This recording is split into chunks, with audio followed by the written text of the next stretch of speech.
Dude, dude, welcome to the Space and Rocket Review. It's August 28th, 2025. Dude, dude, dude, dude, dude, dude, dude, dude, dude, dude.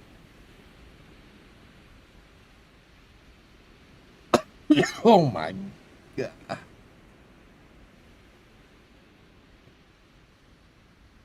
Dude.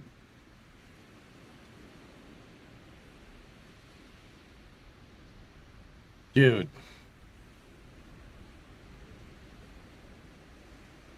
Dude. Oh, looks like some tiles came off there.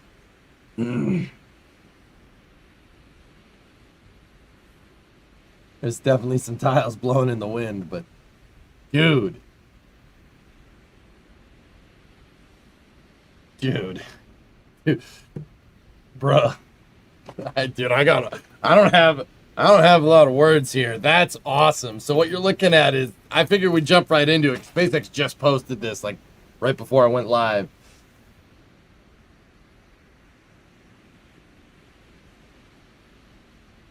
What a beast. What a freaking beast, dude. That's so good, man. That's so good. You don't know how good that is. That's awesome. That's so cool. They even did the stress test. Dude, that is wild. Man, dude, just, I think it is CW. That looks like it's moving towards chopsticks because it kind of levels off and then kind of moves right towards the chopsticks just like the booster does. And then right there is your catch.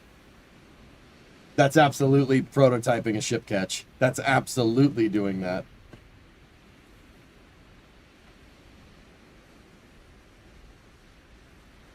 The tiles are still on there, dude. Some people thought it unzipped. It didn't unzip. Those are all tiles right there, man. That thing is pretty intact. Oh, snap. 41 months. That's pretty good.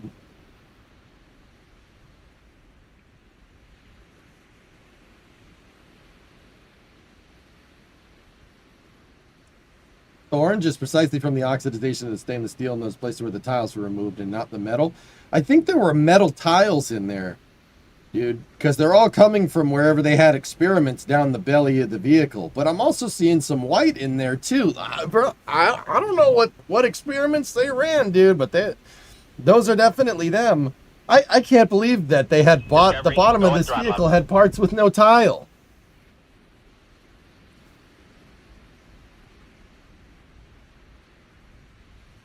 There's a lot of there's a lot of damage going on right here. That's a lot of damage.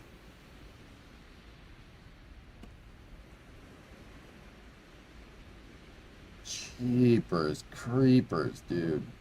What is going on here? Dude, that's not the only footage they posted. There's more.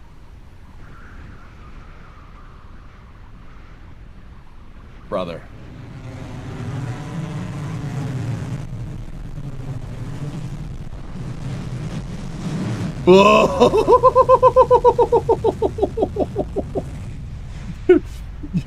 What the hell?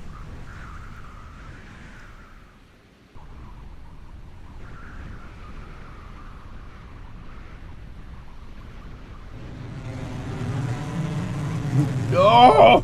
That's good. Dude. That's pretty good, man, that thing is coming down right where they think it's going to come down. Holes in the wings? Yeah, whatever. Holes in the hull? Don't worry about that.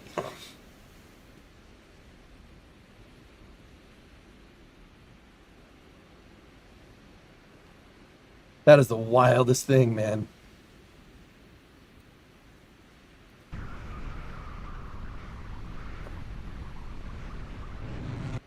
Switch to 4K in the video settings.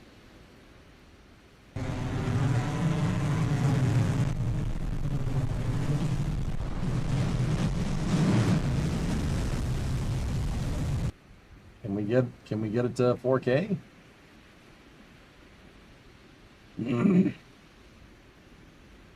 McCausland, what's going on? Hope you're feeling better. I'm clearing mucus out from here, but yeah, I'm all right. I'm all right. This is, yeah, that's footage from the flight test on what is it, Tuesday? Why do you think it had a little roll at the end? I'm gonna go ahead and guess because there's holes in the wings. That probably is what facilitated that, but you can see that it's compensating for it, dude.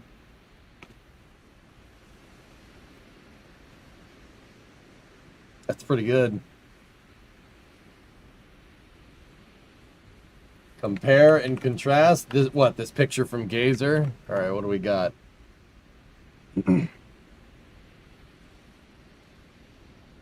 Dude, yeah, see, look. There were open spots. What the funkin' waggles is going on here, man?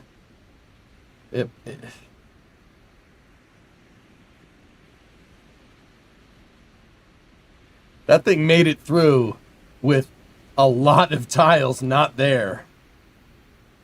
I thought these were all like tile experiments, dude. There's just nothing there. Where's that metallic tile that was on here? Is that somewhere like up there?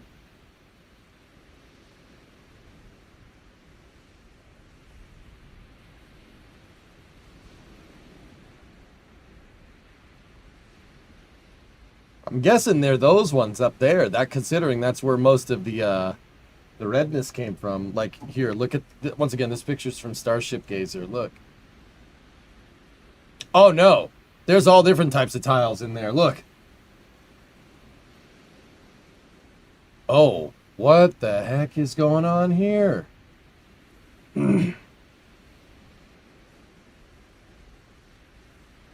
You could see a couple missing tiles at the bottom of the flaps.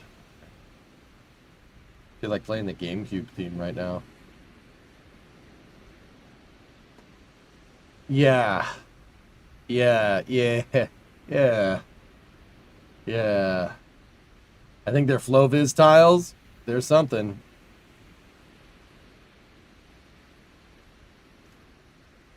Oh my goodness.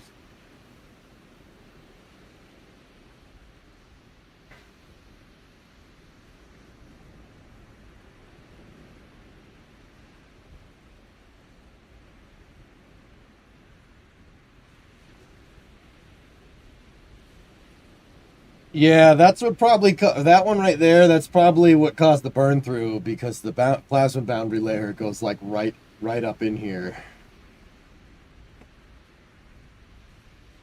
and the other one is from the explosion. Yeah, dude, I can't. What the hell? This other shot right here, this one.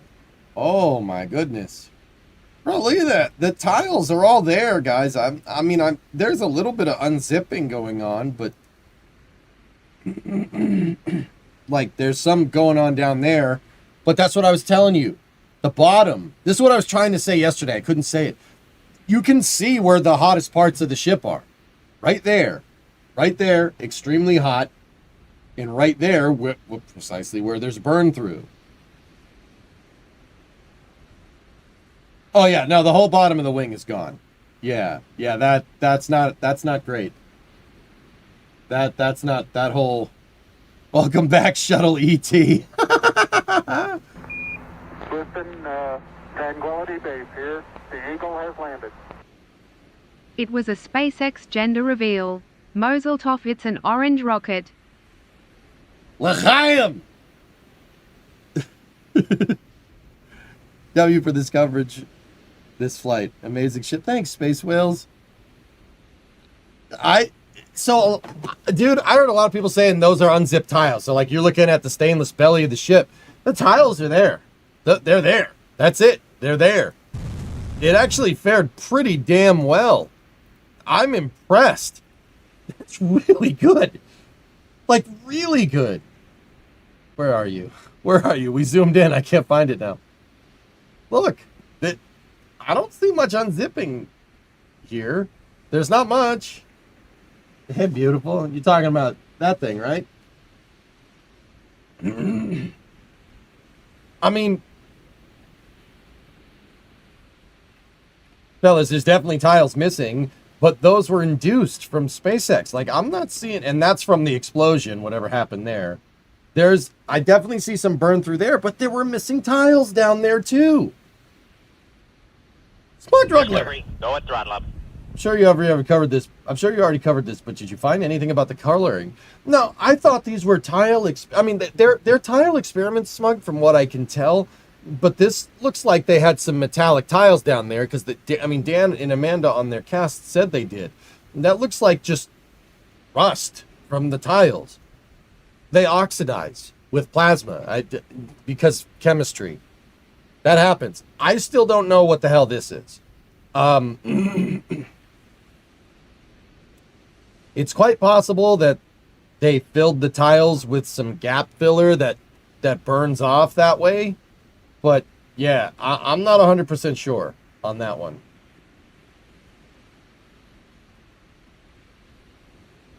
But yeah, like I said, guys, right? I mean, if those tiles are burned through a little bit, if those tiles are bladed way a little bit, yeah, you're seeing the backing plates on the tiles. It burned through it. I told you that's the hottest part right there. The nose cone is going to be this area, not right here, but like right where the thing angles in. That's where it's going to get super hot. There's also a tile in the picture over there falling off. There's a tile over there. Yeah, there's some missing from the front flaps, but yeah. The vast majority of those tiles are pretty okay, dude.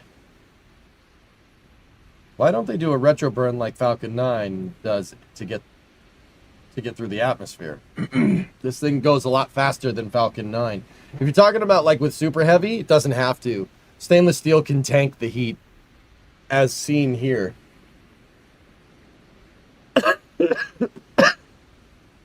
I don't know, Tessa, maybe.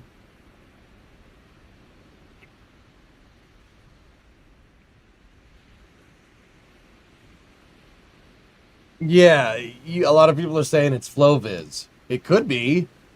It's possible. They definitely got some tile burn through there.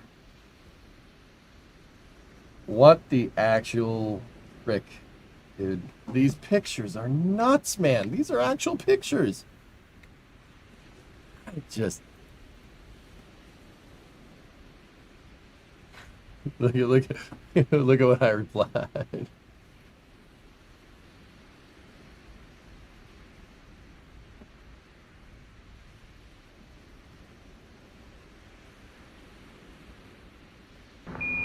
Listen, Tranquility Base here. The Eagle has landed.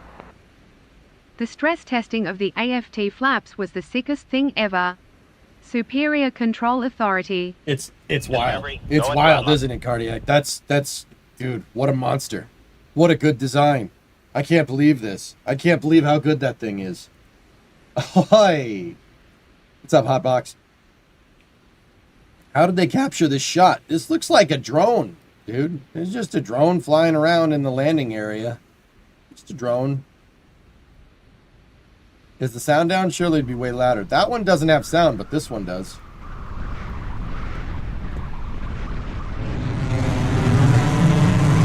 That good enough?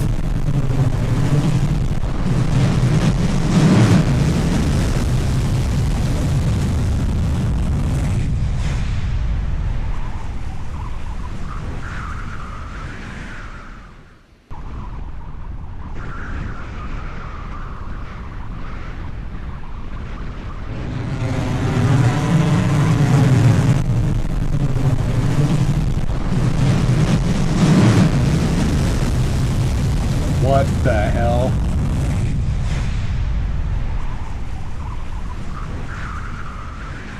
It's stabilized on the buoy cam, dude. You can see the buoys there. Holy crap, dude. I could watch this on repeat.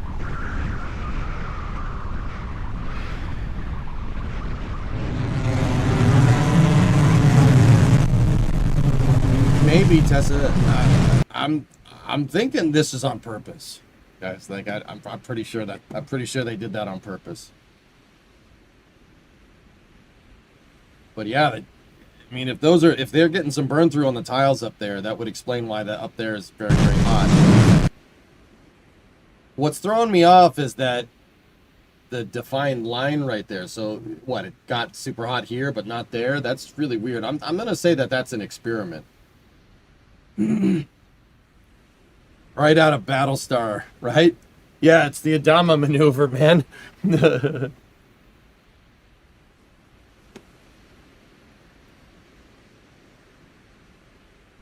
Just needs to go on one of the mini monitors. All right.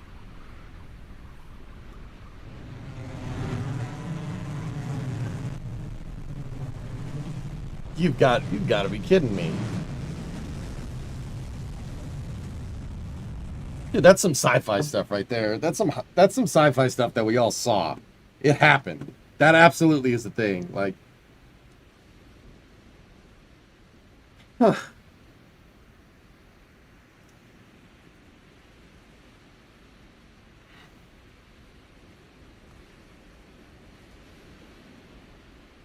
That roll is not programmed with the belly flop. Imagine a catch. This was not perfect. You're telling me, Tenet, you're telling me the Starship with the gigantic hole in the wing is not going to land perfectly? You know, this whole thing going on? See this? Not here or here so much, but like right here. You're telling me it's not going to land right with that? Yeah, I mean, I think you might be right, dude. It's got as much flex as the Riker maneuver. Yep, that is that's a hole right there. I feel like we can stick the finger in there. Yep, okay. Yeah, Tannen, I'm going to go ahead and say that probably had something to do with it. Look, it's only missing like 10 to 15%. Careful, it's hot. Oh, it's good. It's fine. It's fine.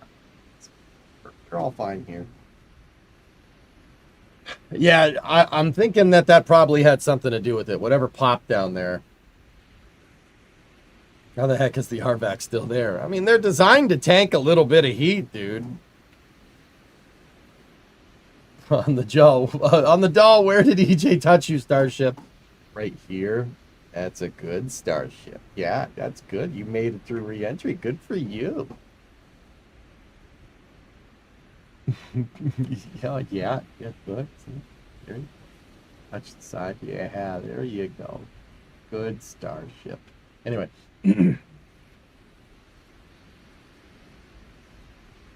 Modern, not just new pictures.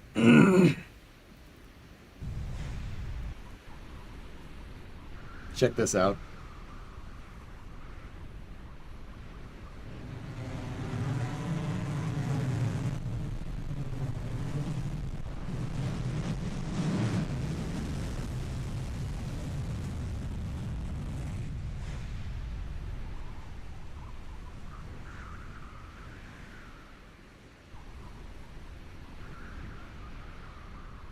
Are tiles reusable? I would say that they're pretty dang good at what they do.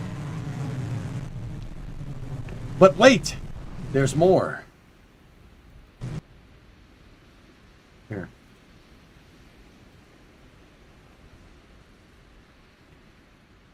Next video, am I right?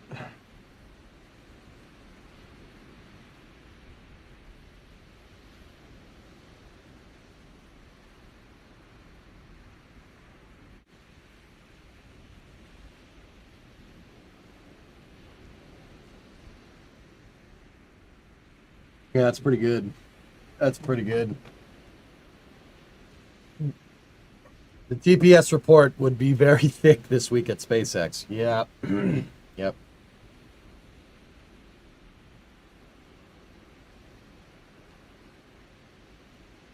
So apparently the buoy has like a drone that it can launch. Apparently, like that's a thing. Of course it's a thing with them. Why wouldn't it be? Did you see the Elon tweet about the ship catch net 1315 depending on V3? My dream about Flight 11 is gone. Oh, well, it doesn't mean they won't try to bring it around. Yeah, see all these little dots up there? Those are all tiles coming off. Should probably pick that out.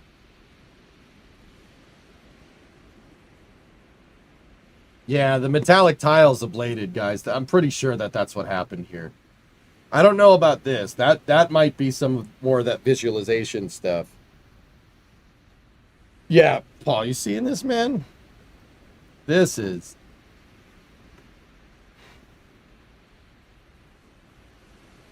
Wait a minute.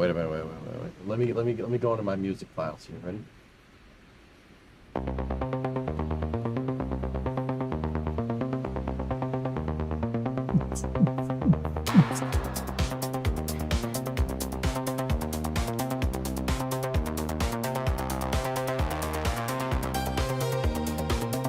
How'd they land so close to the buoy? SpaceX is good, man.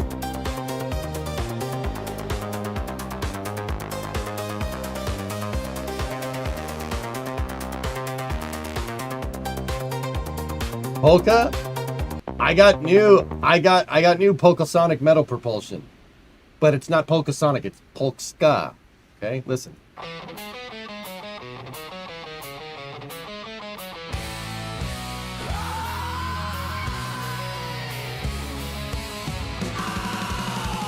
I don't think so, Tanner, no.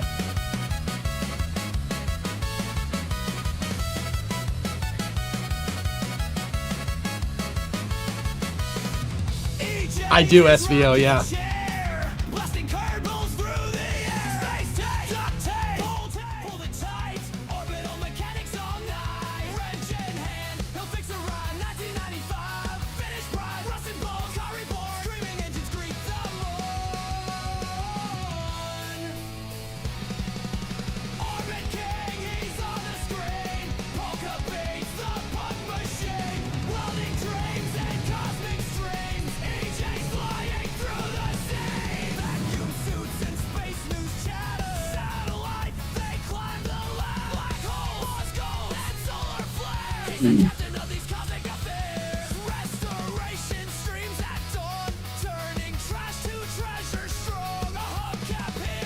It is, Biscuit, yeah.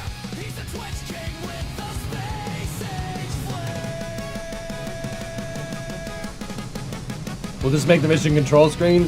I think so. Scott Manley tweeted something interesting just now.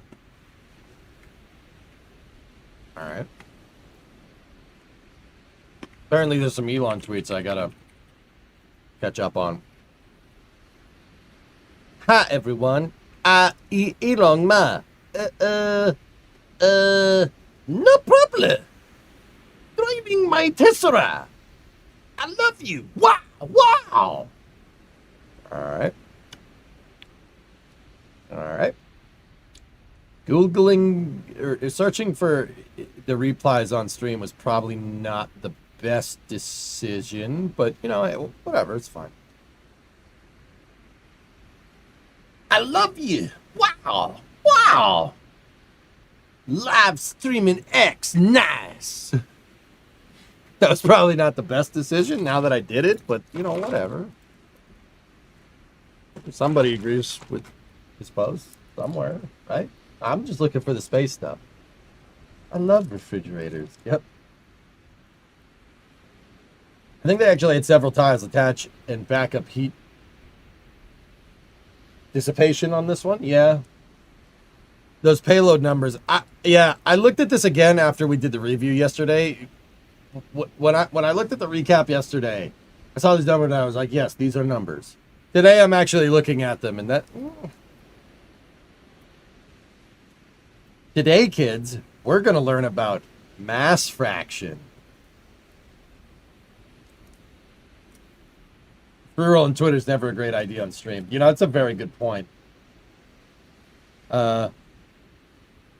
So SpaceX needs to do that whole simplify and add lightness thing. V2, but I will say V2 can move 35 tons. That's pretty good, dude. That's pretty good for a fully reusable system. That's pretty freaking good, man. That's pretty good.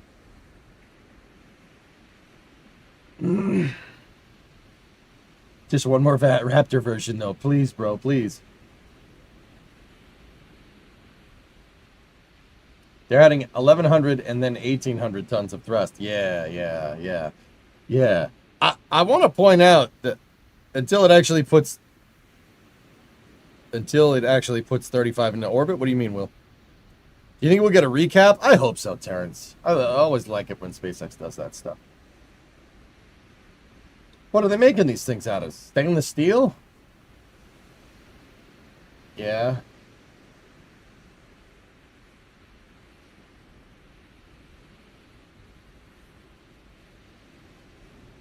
I mean, I'm not good, guys. Like, okay, is it bad? Is okay. Let me try to say this. Will V3 move 100 tons? Okay, I'll I don't doubt SpaceX. But betting against them is a really bad idea. With all that being said, even if that number was 50, even if it was 60. That's fine. That is more than enough to do what SpaceX wants to do with Starship.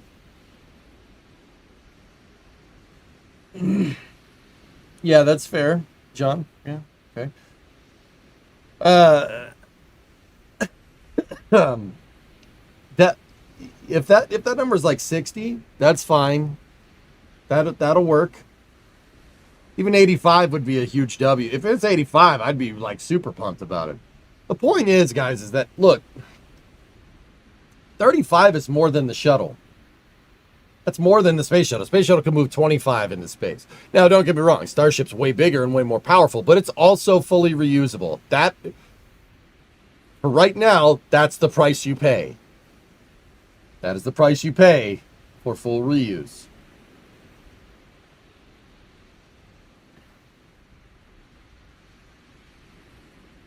It is foolish to bet against them, but don't give them a time limit. Bingo. We can have a math stream calculating the needs for a mission to Mars with these numbers. Well, 100 tons is what they think. That's what they think it'll do. That's what they think it's going to need. Those are their. So, guys, these are their expectations. That's what these numbers are here at V3 and V4. That's what those are. They're their stakeholder expectations.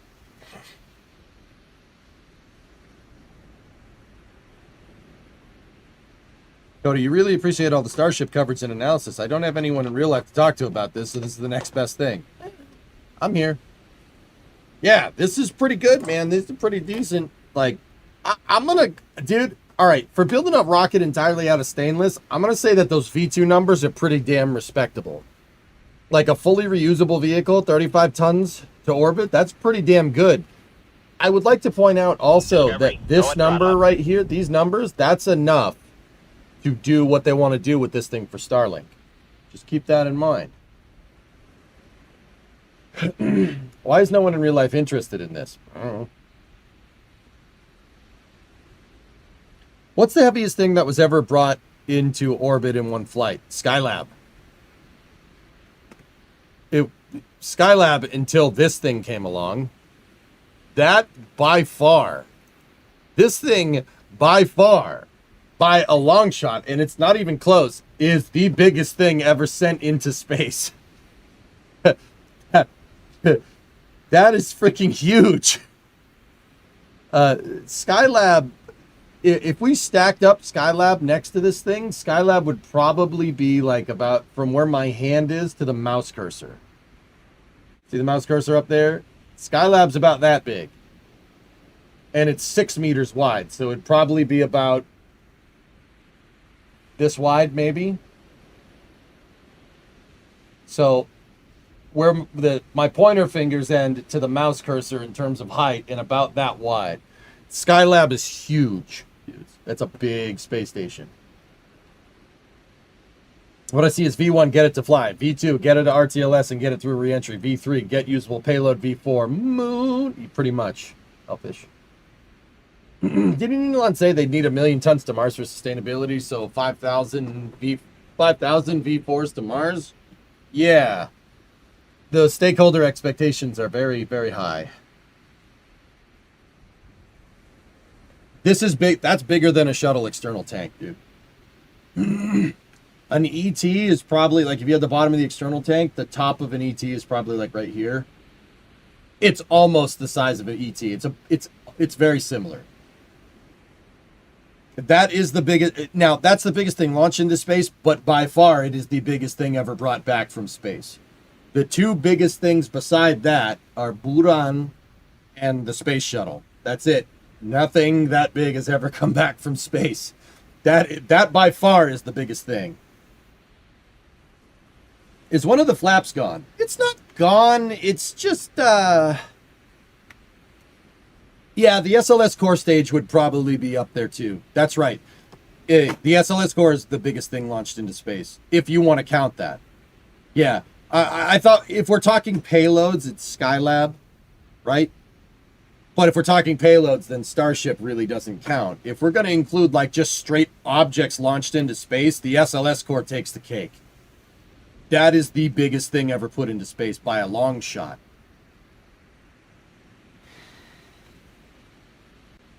The stakeholder expectation make it clear why they want to up the core size. On a long enough timeline, every SpaceX rocket will return to BFR. We can dream, man. We can dream. It's an 11 to 12 story apartment complex. Dude, it's pretty big, man. How tall is the SLS core stage? About as tall as Super Heavy. Yeah, it's about as tall as Super Heavy. So SLS core stage is about as big as that right there. So from here to up there. That's the biggest thing launched into space by a long shot.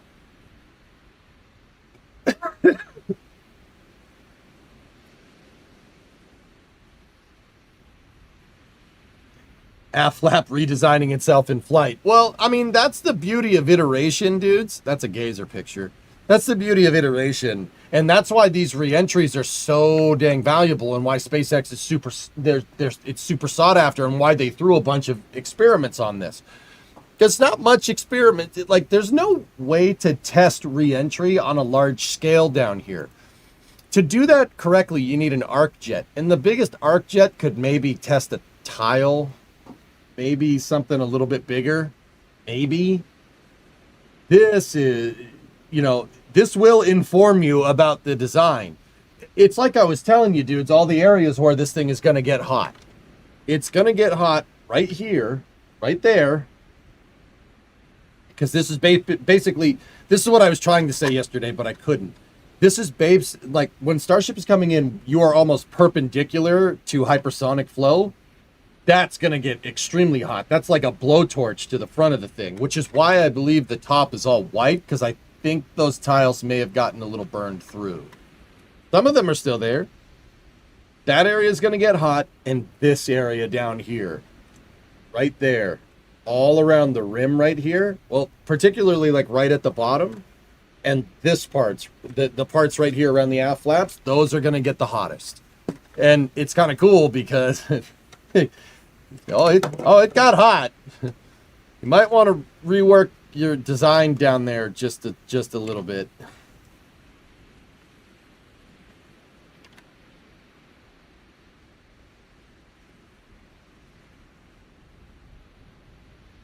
So, from what Erudite said, it sounded like they want to do what NASA wanted to do with the shuttle. Redesign a new block to be lighter and stronger based on lessons learned from your first successful launches. Yeah. Why in Flight 2 wasn't this damaged? We didn't really get to see much of the back section of one of these things coming down. Yeah, there were tiles removed right here, guys. And part of that is from the explosion. But yeah, guys, okay, either way, hottest parts notwithstanding, the nose cone was fine. Nose cone's perfect. Look at how many tiles are still there. There's really only damage in the spots where they didn't put tiles. At 47:15 into the launch vid, they state that they have removed tiles at critical places. Yep, that's what I'm saying. Like, really only damage to that TPS, to that thermal protection system in the induced spots, which is pretty damn cool. That notwithstanding, that right there is because something blew up inside, like, over here.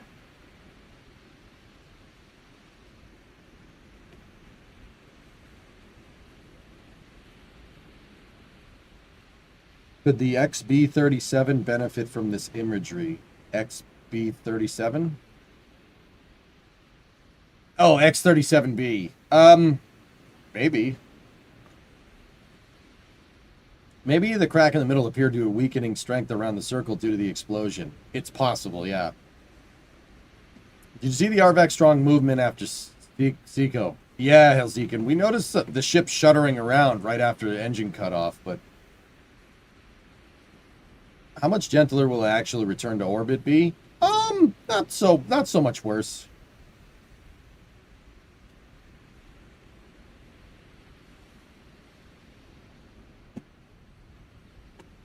Do you think they'll move the aft flaps?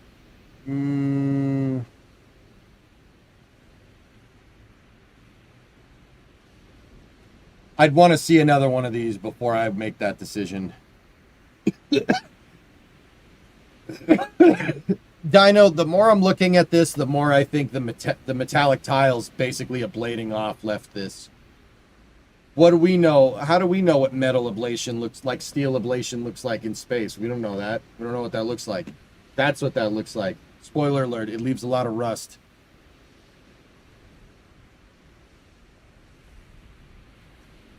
Zori, this entry seems to be about the same as Ship 31.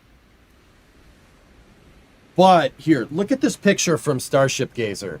Starship Gazer is a photographer that goes out there and takes pictures of the ship. This is the ship before launch. This is the same thing. This was the other day, before launch. SpaceX removed a bunch of tiles on purpose. That's why this thing got the trash beaten out of it. I mean, look. Guys, are we just going to ignore the fact that there's tiles missing, straight up missing, in the middle of that wing and it didn't burn through? Like, are we going to ignore that? That's pretty impressive, dude. This ship got the snot beaten out of it, and it was like Rocky. It was like, all right, I'll land now. Okay, there's the water. All right, let's go take a dive. I mean, so Zori, look, look at all the tiles that are missing. This thing made it, dude. One tile missing on the shuttle, you might make it. 2, you're really pushing it. 3, you're dead. This thing just has probably about 20 or 30 tiles missing. It's not over yet, Rock. Yeah, it's not over. It's not how hard you can hit it. It's how much you can get it in. Like, hey Liz, what's going on? Middle of the wing is where the actuator connects to, so it's super critical, right? Dude, yeah, I mean, SVO, that's got to be on purpose. They must have done that on purpose. That's what stainless brings you compared to aluminum. Right. Hey, Tripod. Tripod here. What's up?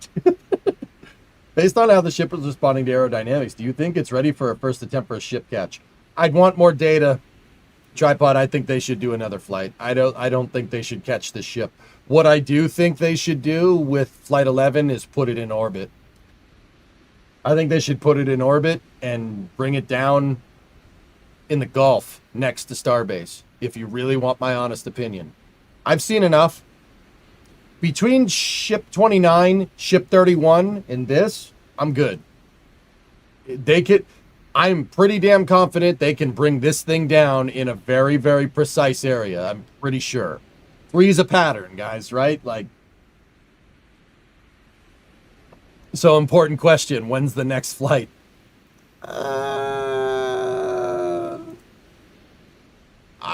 It's going to happen sooner rather than later. But I fear that we're going to be in a dry spell after that while they retool for Block 3. If only we had Ship 36 still.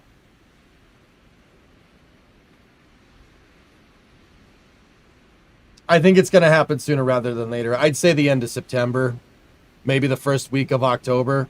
They got to retool the OLM. They got to retool it to test ship 38, right?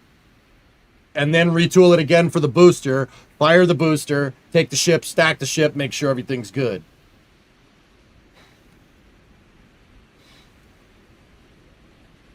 Any discussion about the ship hitting the water versus just stopping the water as planned?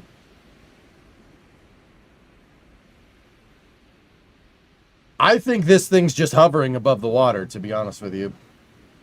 And then it just falls in. That was pretty damn good. I want that new hot staging ring. Could you, man? It's some real N1 stuff going on there. I think others have discussed this, but do you think they might move the aft flaps to be in line with the forward ones? I would want more entry data, Gold Falcon. That's one of the big questions I'm getting asked a lot today. I would want more entry data on the flaps being in these positions here before they would move them like up.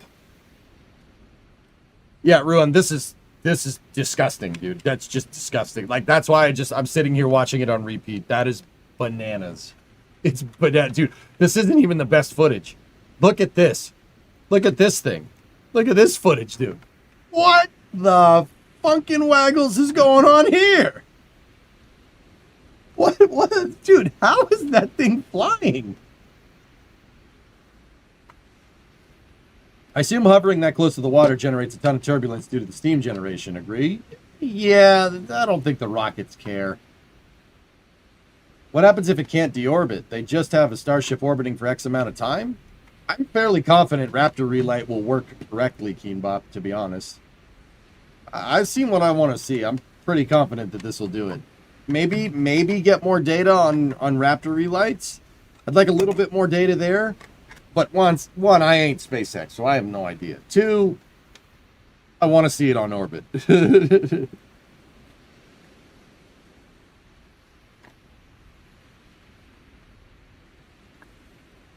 Yeah, X-Room for sure, for sure. I want to see Ship 38 with all of its tiles, guys. I really want to see all of the tiles on there. No tile tests. Put the whole thermal protection system on there and see what happens.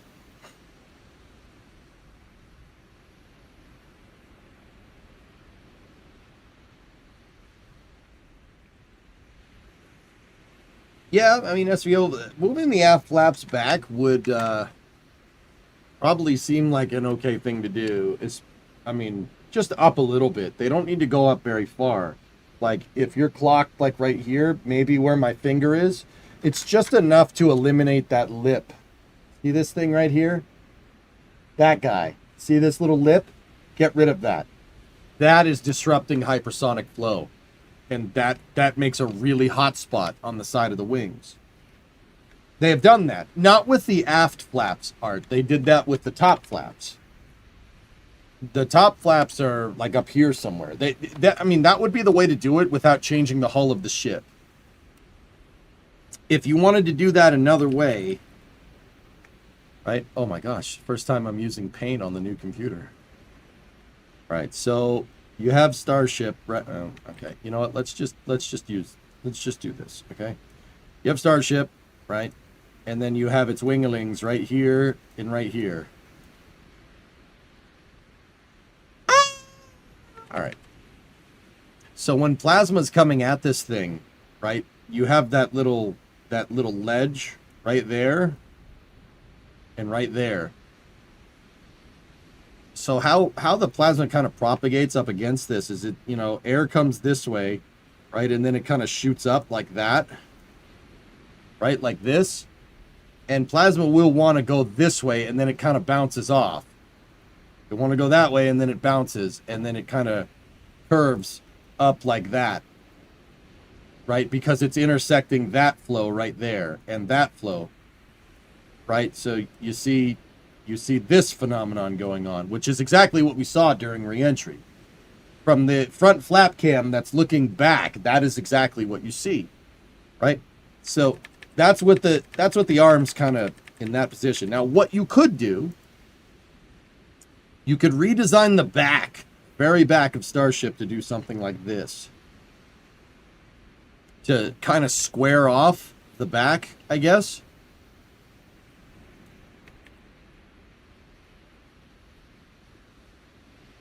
Like that. And if you did that, the plasma flow would do this.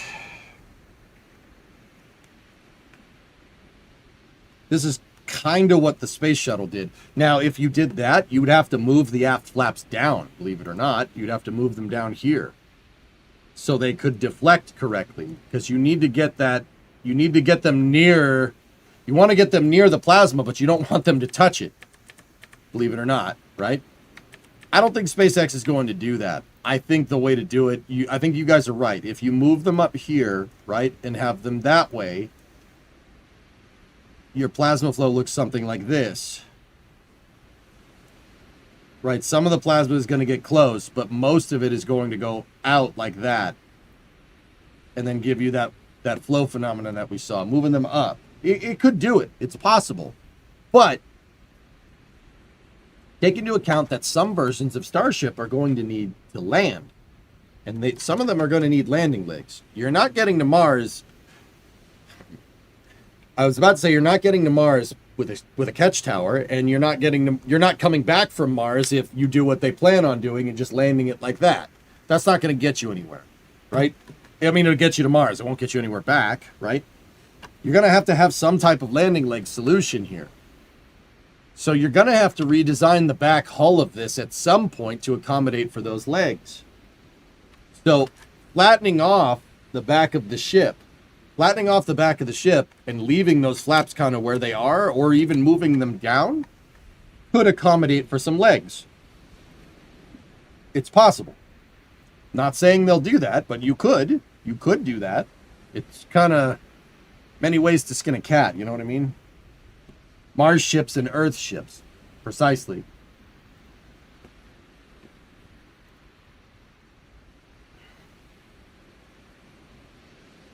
I just want to see this again. How about they just put wings on it? Say Delta wings. I mean, fellas, you could theoretically get rid of the flaps completely. You could theoretically get rid of those flaps completely and put a body flap on the back. You could use your forward flaps to modulate pitch authority, and then you could use your aft body flaps for yaw. And I'm not sure how you derive roll authority from that, but you could. Oh, Bob! Here. The Eagle has landed. Good evening, sir. EJ, What? did you hear? NASA is launching a satellite to say sorry to the aliens. They're calling it the Apollo G.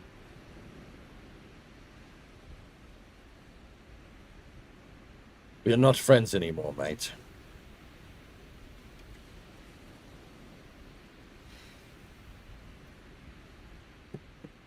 I'm not having a giggle, mate. Not having one. At least it wasn't $1. You know, that's fair. Congratulations on 4,100 subs. Channel's really grown in the past 2 weeks. Starship does that, man.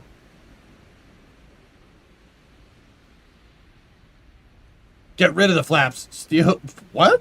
Bands? Oh, jeez. No, we're not doing that. I don't think Starship needs to do that. What about parachutes on Mars just for the first landing? Kimbop, Starship weighs like 100 tons. What kind of parachute are you designing? You can't. There's no parachute in the world that can hold up 100 tons, man. Sedated. Thank you for gifting a membership. I appreciate it. I mean, the aft looks like that because of the explosion. Aft was totally fine on Block 1. I see no reason SpaceX targeting changing the aft since the hotspots surely on the front of the ship when they already redesigned them. Liz, I said at the beginning of this whole design discussion that I wouldn't change a thing right now. Don't change nothing. All of the big hole, big like person-sized hole in the side of Starship, like that's from this flight. That's local to something that happened on this flight. For 38, for flight 11, I wouldn't do nothing. Do the same thing. I mean, it'd be nice to get the thing in orbit, but I wouldn't change anything right now. Not right now. Don't change nothing.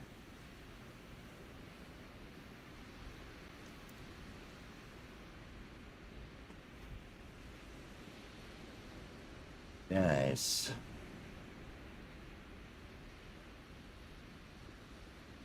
Block 1 also had burns on the aft flaps. Well, the aft flaps are going to get really toasty, man. Kindly see last, please. All right. Other Bob, what's up? Bob Flint.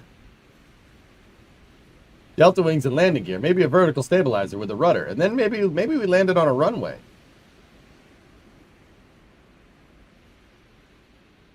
Jackal, the red, orange, and the white. So up here, I think those are tiles that had the front burned off. That part's going to get really frigging hot right there, dude. That's going to get real hot. I'd go with a thicker tile right there, but I'm an armchair engineer. I know nothing. I know nothing. I'm just Twitch streamer, you know. This, I think, is from the metallic tiles. When you're dealing with ionized atmosphere, which has oxygen in it, it's going to rust stuff. So, it's got patina, dude. She's got patina. It's got the distressed look. No low ballers. I know what I have. Is Flight 11 with booster 15-2? I think so, Jeff. Yeah, I'm pretty sure. I did quit counting on Gazer's picture, counted 80 missing tiles. Oh my goodness. What Monster 38 would you not or not do? I would put a full TPS on 38 and send it on the same mission, guys. If it was up to me, I'd do the same thing. Try to do the exact same thing. Chat doesn't really like that, but the only thing I would probably change is I'd put a real Starlink V3 in there to test it. I'm pretty dang sure the payload deployment mechanism works pretty good.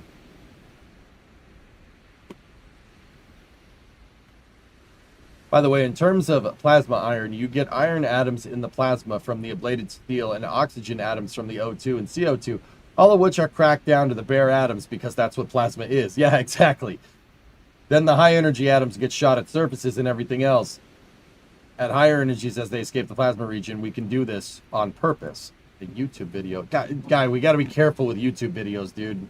You never know because, you know, who has music in this stuff or who's going to claim it. But, oh, that's cool, man. That's a cool YouTube short. Click on Uncle X's link, guys. It's pretty good. I just don't want to take the damn chance, dude. Forgive me. I would love to show it, but I Do we have any videos of dummy Starlinks burning up? I don't think we're ever going to get a video of that, Smile. No. Did they change the landing profile to start the landing burn lower? Set us money. They definitely looked like... That definitely looked a lot lower than other landing burns. Don't worry. My dad is YouTube. I got you. Now, memes. I think memes are fair game. That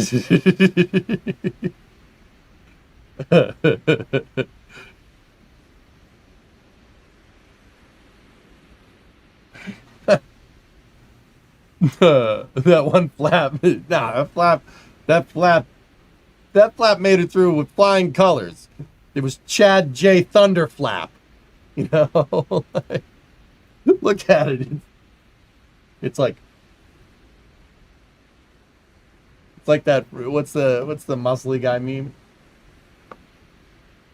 You know? Chad J. Thunderflap literally explodes, still makes it. Do you think the roll moment at landing was intended? No, David, I talked with viewers about this a little bit earlier. I'm pretty sure the roll is because of this. Not that. Or so much like over there. Maybe a little bit of that. Right here, move me over here. I don't think it's this. Maybe not this. I'm pretty sure that it has something to do with this. Like right here.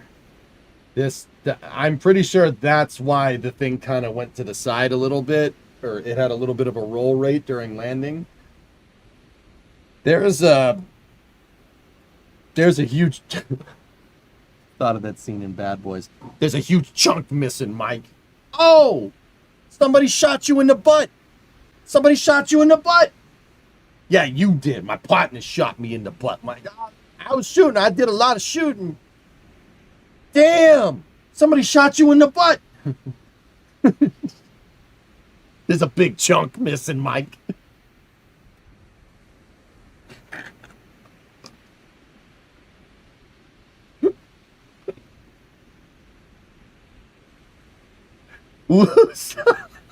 Sorry,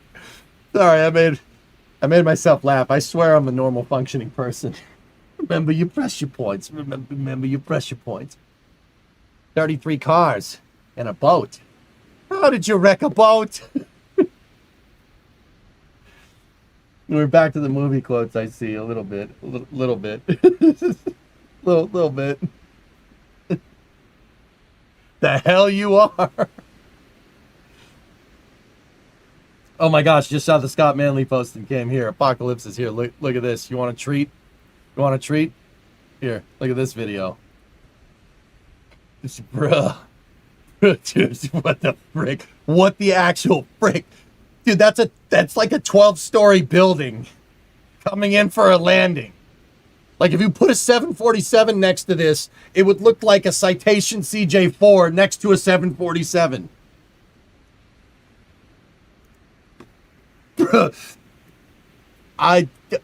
Come on. It's got posi. It's got posi. Yeah, how does posi traction on 72 Plymouth work? I don't know. It just does.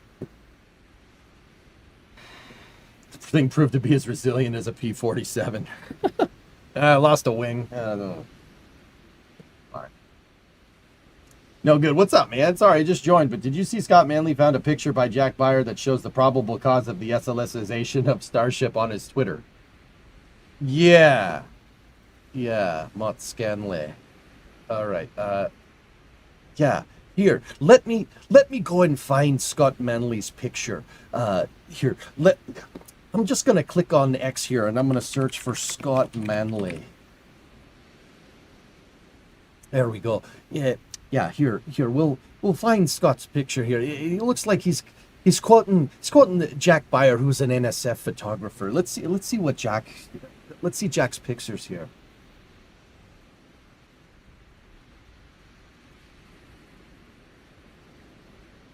Yeah, that. We were talking about that yesterday. God's gonna kill me when he figures out I've been doing impressions of. He's gonna be like, "What the hell are you doing?" Why is it orange? Ivan. Long story short, when you burn steel, the iron reacts with the oxygen that's been ripped to shreds. And what happens is the iron ablates with the carbon. It ablates and it leaves a really nice streak. Yeah. You have oxygen in the atmosphere, right? And that reacts with that and makes iron oxide. It rusted the tile. That's what it did. It rusted the damn thing. One tile could do all that? Yeah, I guess so. I mean, it depends on... It's hard to tell how thick that damn thing is, dude. And I'm pretty sure there were more metallic tiles. There was more than just one. If we look at this picture from Gazer, right? This is a Starship Gazer picture. Go down around here. Look, there's more than one. Those are metal. See the different colors? Just happens to be the same color. Now look up in here. What's going on up in there?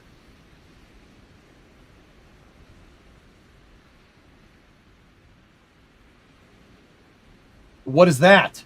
What are these? That one has tiger stripes or zebra stripes.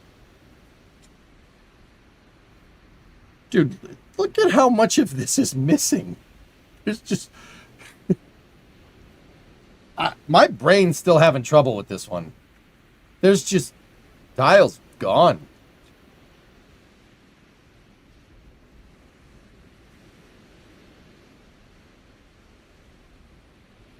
Yeah. Long story short, 3 of those tiles is enough to scorch the bottom like that, sure.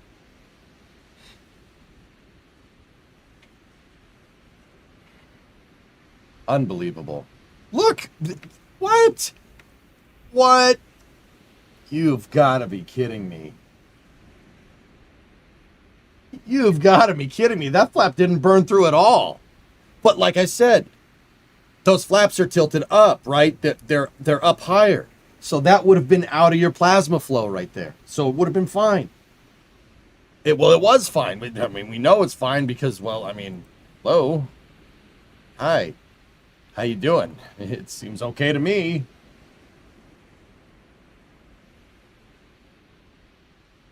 The white coating, I'm having trouble for. The only thing I can really think of what happened up here no good is that the tile started burning off.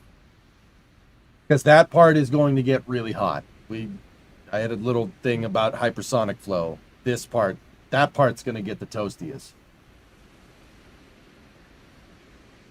Might get plasma when doing an S-turn. Yeah. New footage? Oh, hokey.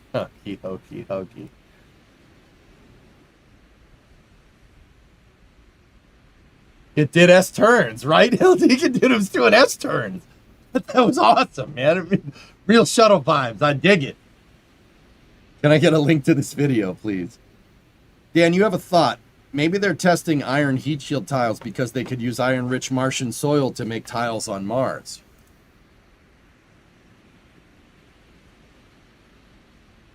I mean, that's awfully high mass, Dan, but yeah, maybe. Here, let me, I gotta get this for the boys.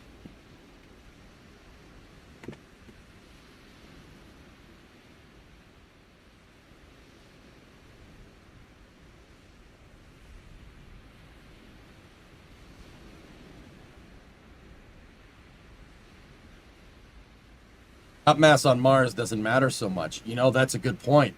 That's a really good point. What speed is this? Here, you want to see it in real time? I got you.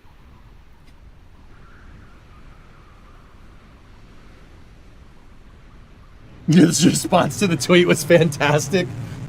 Oh! Dr. Steve Brule. Brother. You've got to be kidding.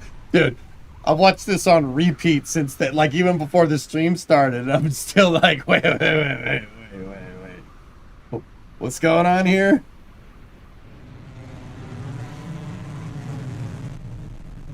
Could the white be from the transpiration cooling experiment? I don't know what would leave white residue from transpiration cooling, dude. Theoretically, you wouldn't be able to see any transpiration cooling marks. But it's possible. If anything, it'd be dark.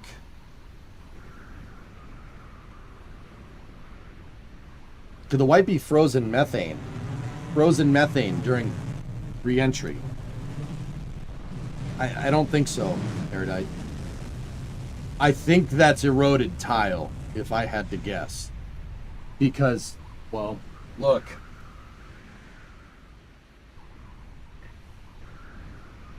That's eroded tile. Looks awfully similar, doesn't it? I think the tile's burned. They burned the face of the tile off.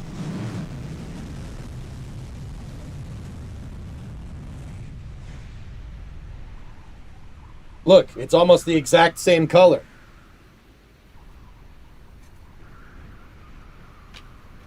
He has a tile. Yeah.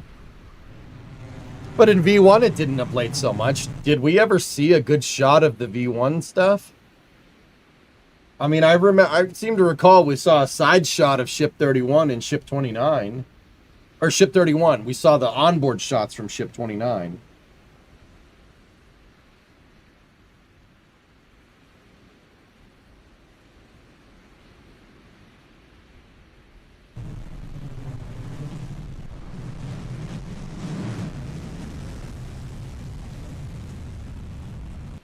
Could have been the filler that they were using.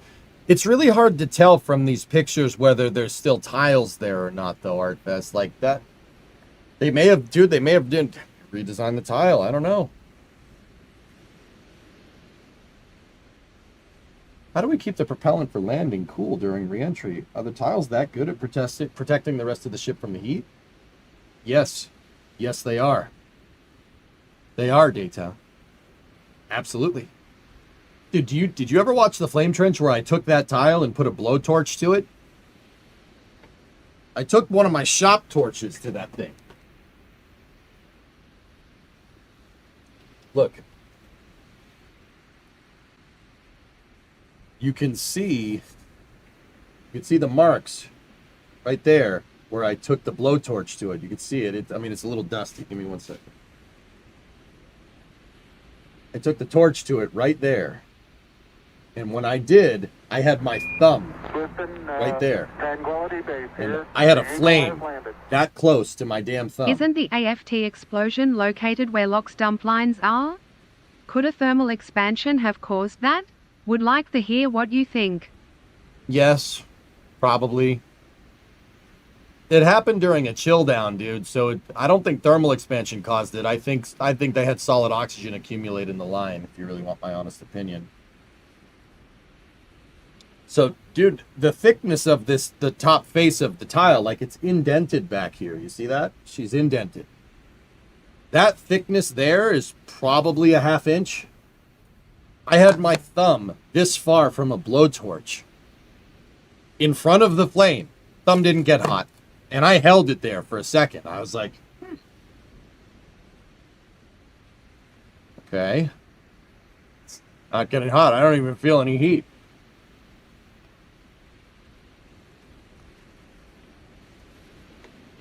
Please provide your dishonest opinion for contrast. Hang on, I gotta wash my hands. Give me 1 second.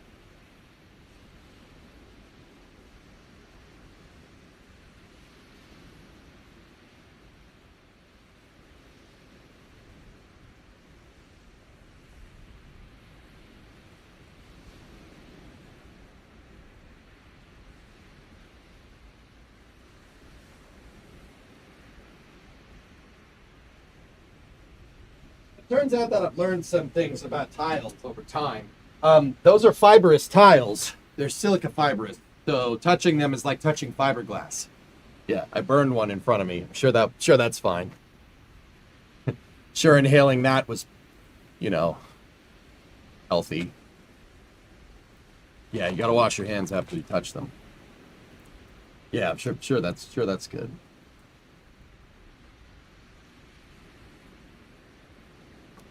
Top drop. I wouldn't touch it? Oh, touch it. You can touch it. It's no big deal. You had PPE on when you were blowtorching it, right?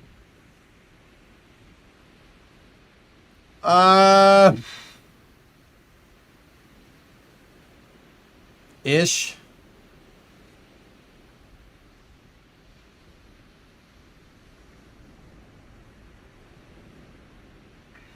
I don't know where that flame trench footage is. I forget what trench it was. Just say yeah. Yeah. Sure.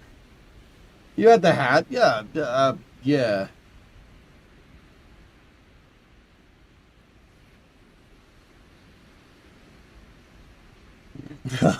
Danny, nice.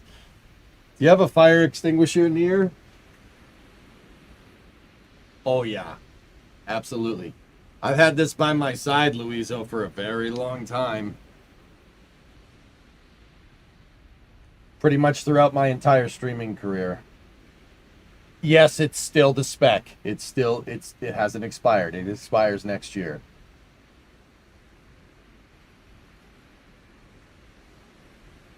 Yeah, it's just a little guy.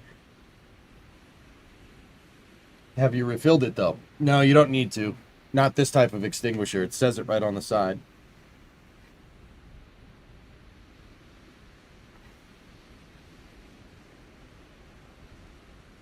Don't they need to be recertified? It's been recertified. Don't worry. What are your prospects on them making the heat shield reusable?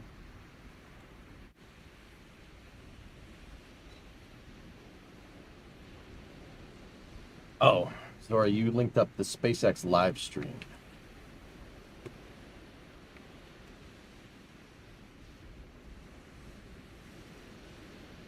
The 6th flight test. Let's go over here. As we've mentioned. Kate.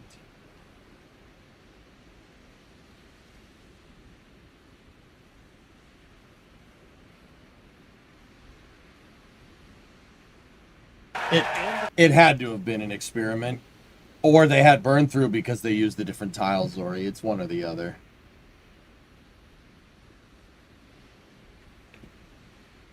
Thank you for finding all this stuff. It makes it a little bit easier for me, guys.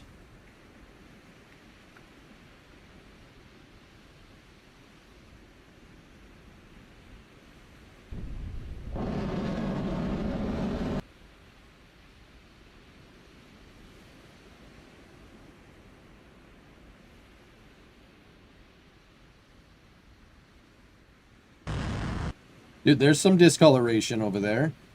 Not too much, though. I'm seeing more orange than anything. There is some white up there. Just a little bit, though.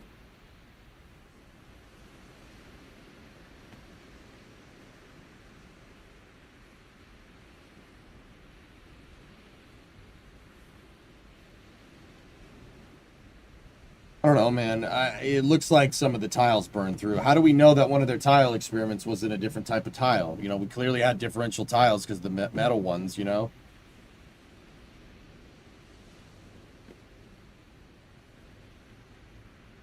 Dude, I remember that, dude. I can't believe that happened.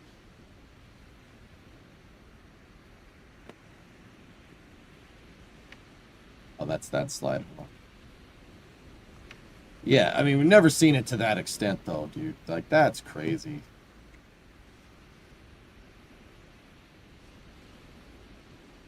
I mean, dude, the thermal protection system seems to have held up pretty damn well.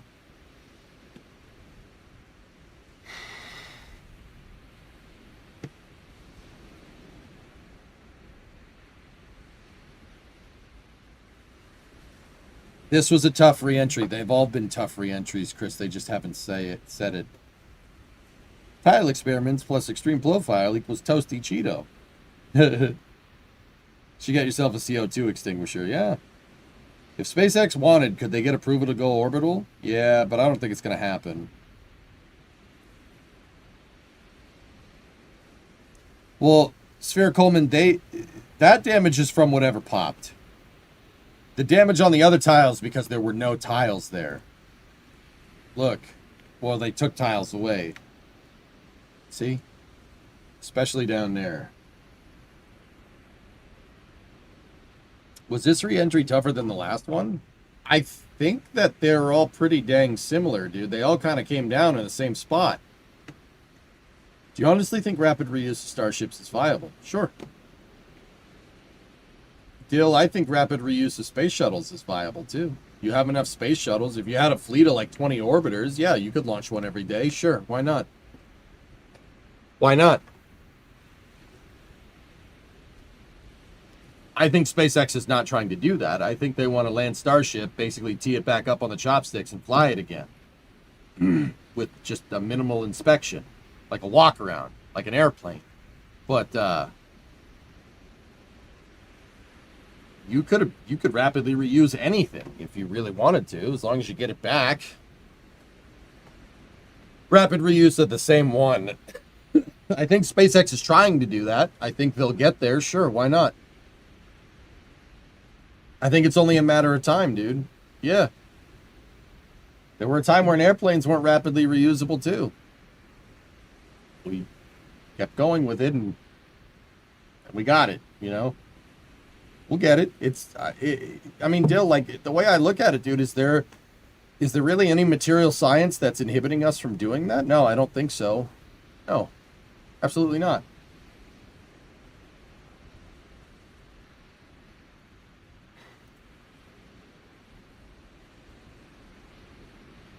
Like, hey, man, wanted to share some good news. I'm working with my coach to get me a therapist and professional help. I'm scared, but I'm also kind of happy. I'll finally get the help I need. Now I'll talk with my parents and your doctor. Those conversations will be the hard parts, but I'll get through it. Yeah, there you go. Good. Remember, Vic, you're in control. Don't let the monkey part of your brain take control of the human part of your brain. You know what I mean?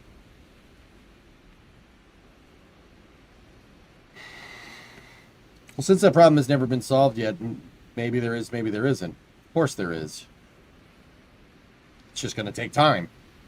We got time, and it's going to take money. SpaceX has that. I'm not worried. Dude, I'm telling you, that thermal protection system held up pretty good.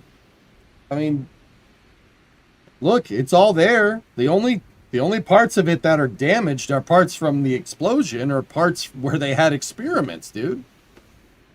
I mean, and to put this right back at you guys, like, look.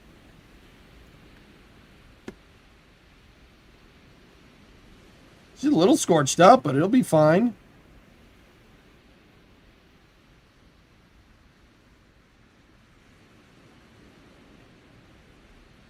What do you think is the biggest immediate challenge?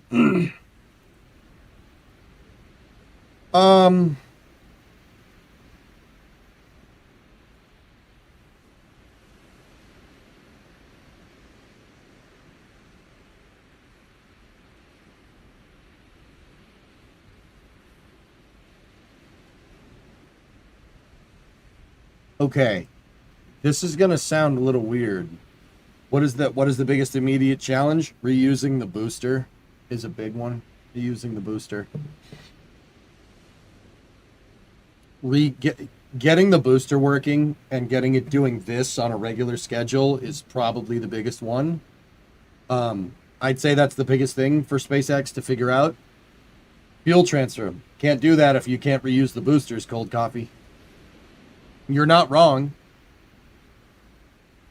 There's no point in trying to work on fueling operations if you can't reuse the booster.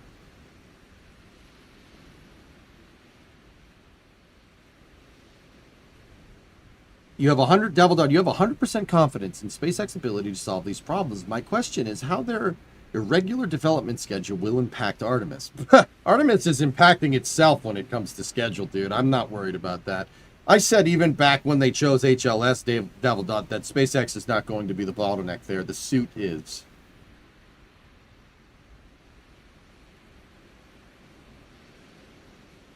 You think the first flight of E3 is extremely high risk, more than Flight 1? It's definitely going to be a big hurdle to overcome, Phil, for sure. Yeah, no problem, Gorthon. How long until laser sintered titanium with electroplated Inconel tiles, I wonder? I don't think they have the mass to do something like that, dude.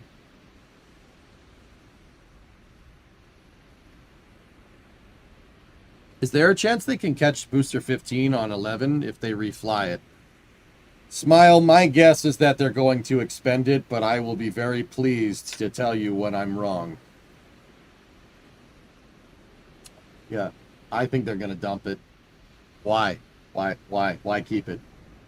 Dude, look, man, how I analyze SpaceX, my modus operandi is nothing is sacred. They scrapped SN-15. SN-15, the first Starship to do a complete hop and come down in one piece. They scrapped the damn thing. Nothing is sacred, dude.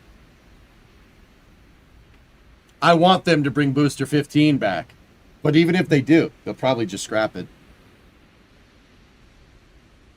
I still can't believe that. I can't believe they took apart SN-15, the one that landed. That was the only Starship they've gotten back. You know, like, why would you scrap it? I don't understand. And you kept Ship 20? You done Ship 20? Like, rich Ship 20, dude.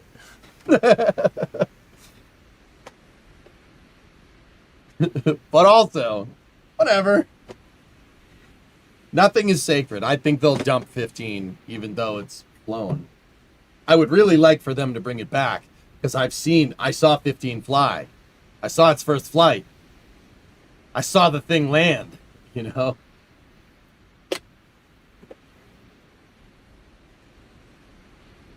They took Ship 26 from us, too. Now, they could take Ship 26. I'm happy that thing was thrown into a garbage bin.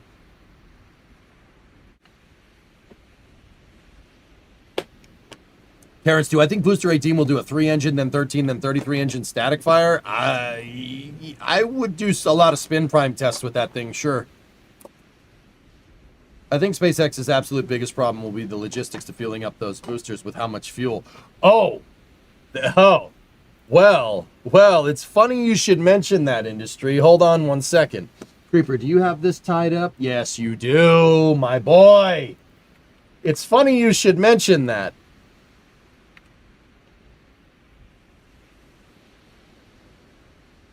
The Army Corps of Engineers released new plans for the pad at Boca Chica.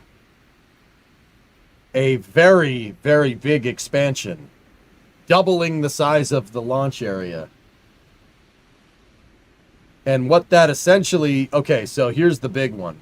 This is the one you guys want to see right here. So, tank farm expansion, staging pads. I don't really know what staging pads mean, but all right.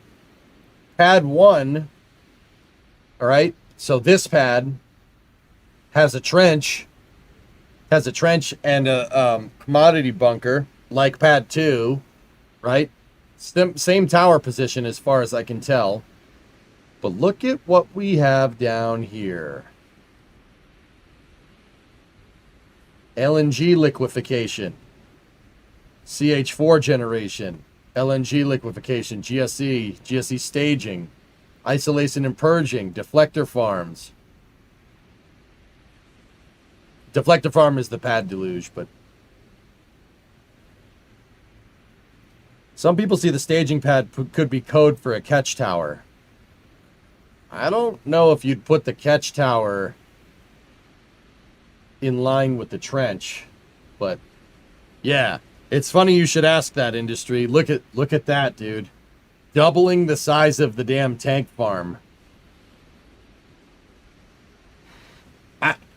My one big is this.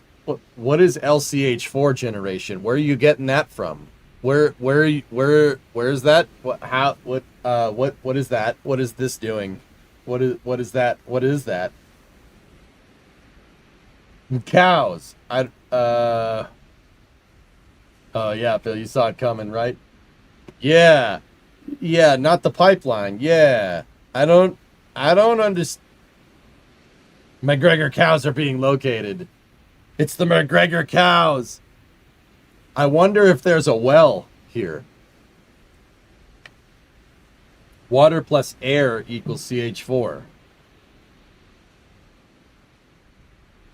Where's the carbon coming from, animal? Well, it's a Sabatier process, no doubt, but where's the carbon? You getting the carbon from CO2? Where are you pulling the CO2 from? It goes in the trapezoid hole. CO2 in the atmosphere? Is there enough CO2 in the atmosphere to do that, fellas? Like, I'm actually asking. CH4 is coming from Elon's bathroom. Oh, that's why the SpaceX cafeteria was serving all that Mexican food. Okay, I get it.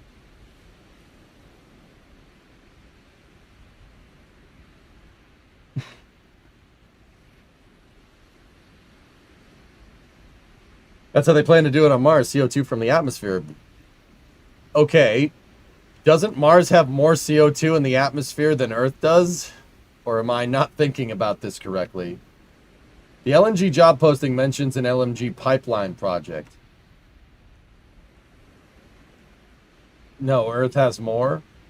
Yeah, okay. Yeah, I suppose that, yeah, our atmosphere is way thicker. That's right. That's a good point. So yeah, if you're pulling CO2 out of the atmosphere and you have water, yeah, you could do it. That's enough. You take water, you need 2 water, right? So you need 2 H2O. Take the O, put the O over there. Take the 2 O's, put it over there, make LOX, or send it to the air separator or something. So now you have 4 hydrogen. Then you take the CO2. You take CO2, pull that carbon off of there, and attach the 4 hydrogen to the carbon, and then take the 2 oxygen from CO2 and send that to the ASU. That's probably your pipeline, dudes. You guys said they're looking for a pipeline engineer. The air separator unit is going over here.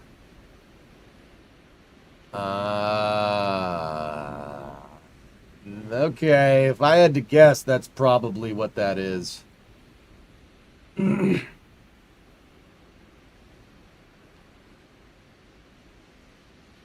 DLDR, they're going to make their own fuel on site.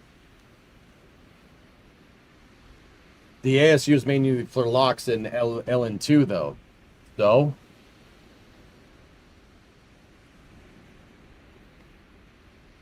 quicker than Bib's your uncle, yes. 0.04% of Earth's air is CO2. Actually, does it? It is a higher... I don't know, Uncle Lex. That's why I'm asking. Who told me to see their last Deadbringer? What's up? What's on your mind? That's how they plan to do it on Mars. CO2 from atmosphere. Yeah, for sure. Well, that prompted my Earth versus Mars CO2 question. What does the hex part of the hex plus tank farm mean?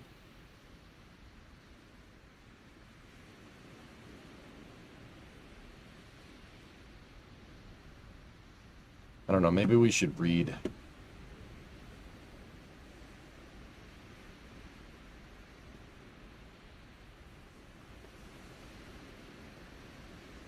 Ooh! Paving data! Hell yes! Heat exchanger?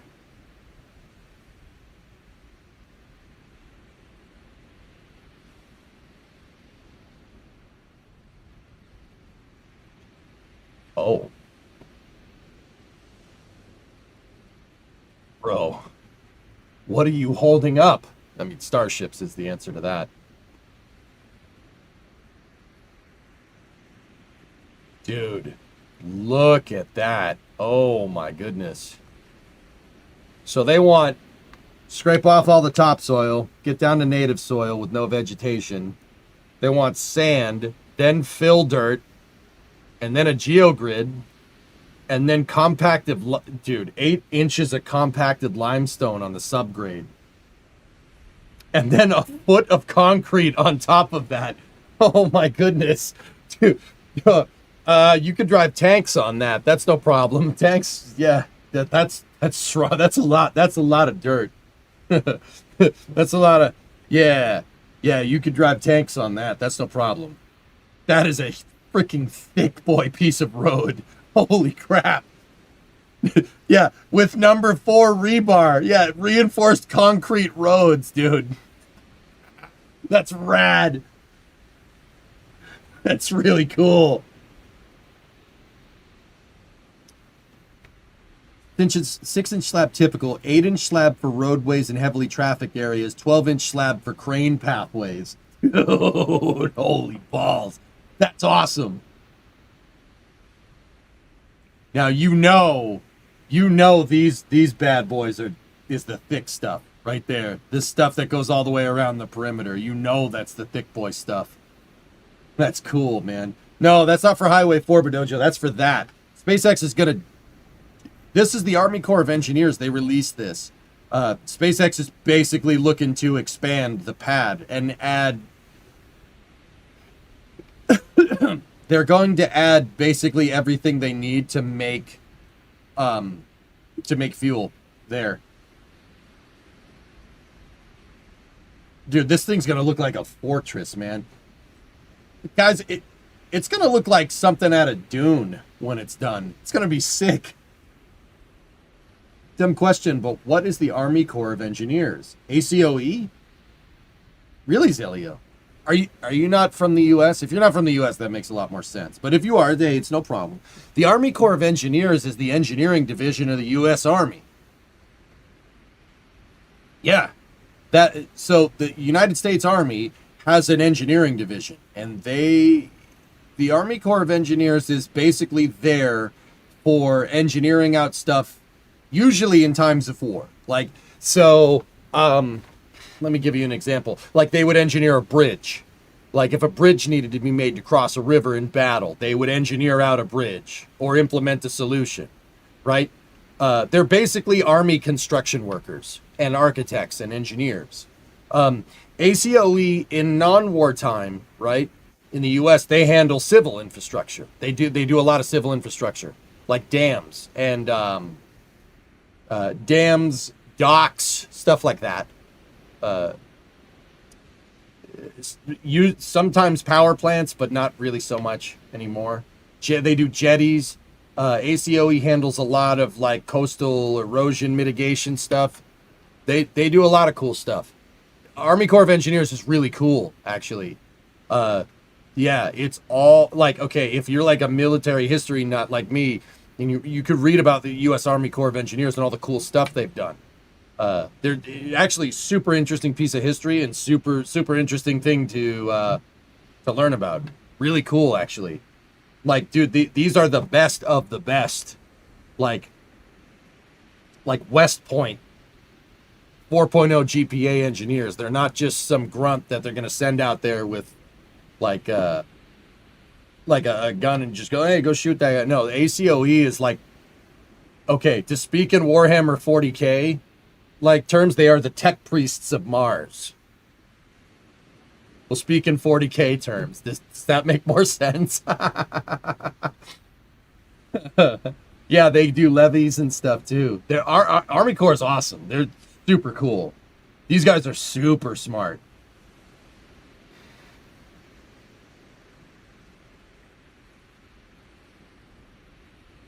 So SpaceX is going to war with space. I would say that SpaceX is going to war with space. Yes, that's a good way to say that.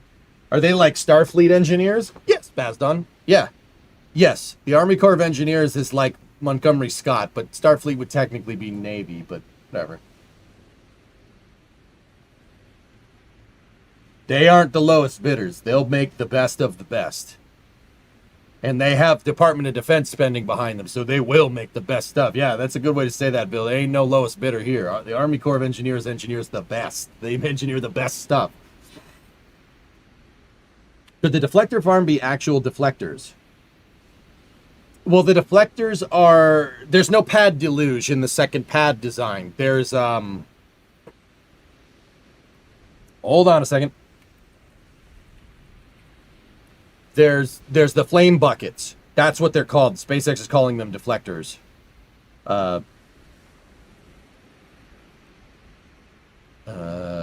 Please hold. I will find you a picture of one very soon.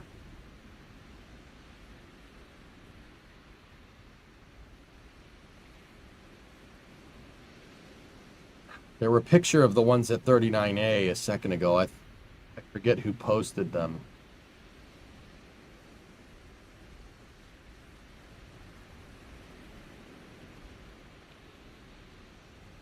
Yeah, I don't know where they are. I thought they were around. I thought it was on NSF. I'm looking right now. Why does the Army Corps of Engineers handle civil stuff? Is there a reason all of that is done? All of that isn't done by civil engineers, skilled engineers in the ACOE. Yeah, well, that's.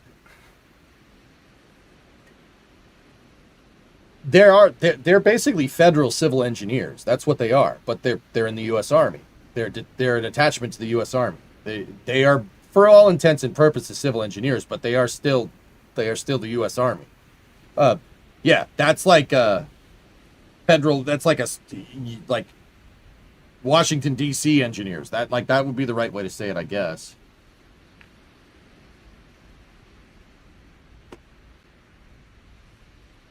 Ah, there we go.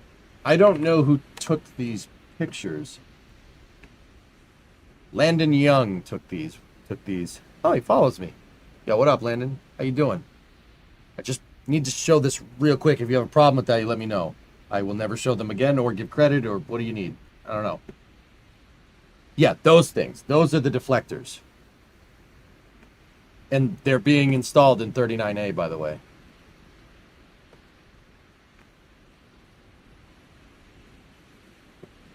Yeah, they're about as close as you get to a federal engineering division. And the reason why if they're the U.S. Army is like, so in the U.S.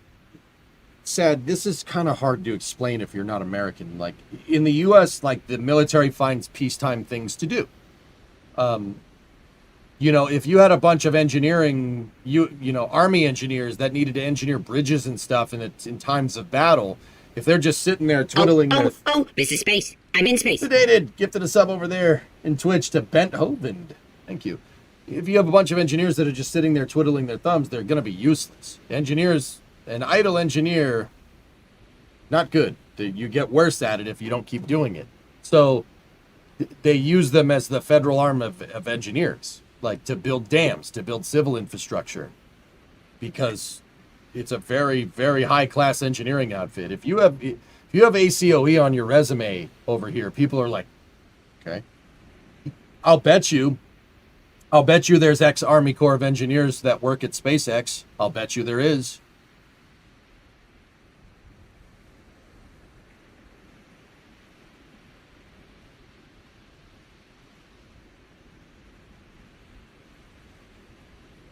ACOE would be invoked here because of the location of Starbase. It's on federal land. Bingo. Because it's so close to the border, it's on federal land. That's right.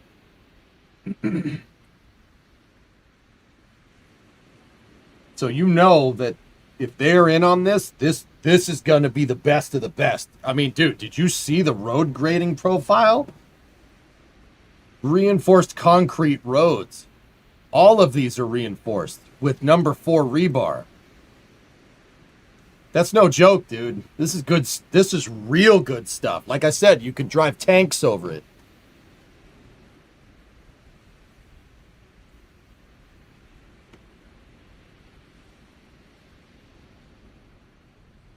Yeah, there's another RGB picture here. Landon, if you're out there, thank you for those pictures. Appreciate you, buddy. I usually ask beforehand.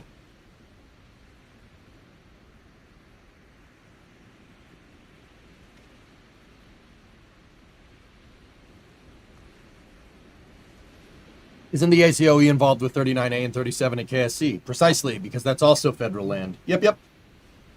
Sedated, happy to support when I can. These past 3 60-hour weeks of plumbing has been good to you. Oh, thanks, man. Yeah, those are the deflectors down there, Bob. Dude, I met a couple of Army Corps of Engineers at Intrepid one time. I got their business card and everything to like do virtual field trips. COVID killed that project.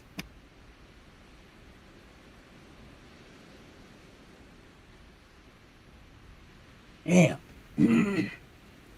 Yeah. I thought you guys would appreciate doing like VFTs to like huge civil engineering and civil infrastructure projects. Pretty sure you'd appreciate that. I'm pretty sure the Army wouldn't mind either. Like,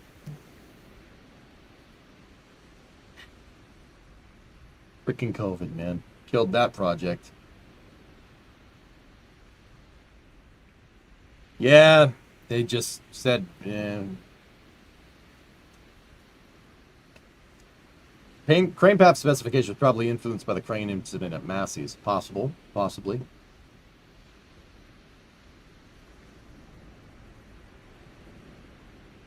Yeah, I didn't follow Apocalypse, but that was years ago. That iron has gone cold for sure. Don't worry. I'm sure we'll cross paths again. I'm positive. Fellas, can I do you guys mind if I just do you guys mind if I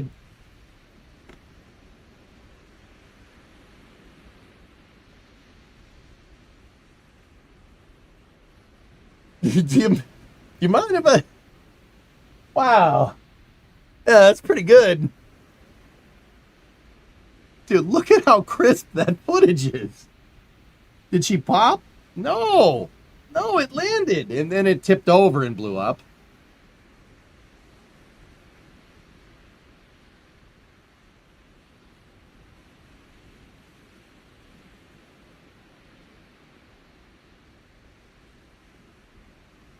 There's definitely a lot of tiles coming off. Dude, I can't believe this.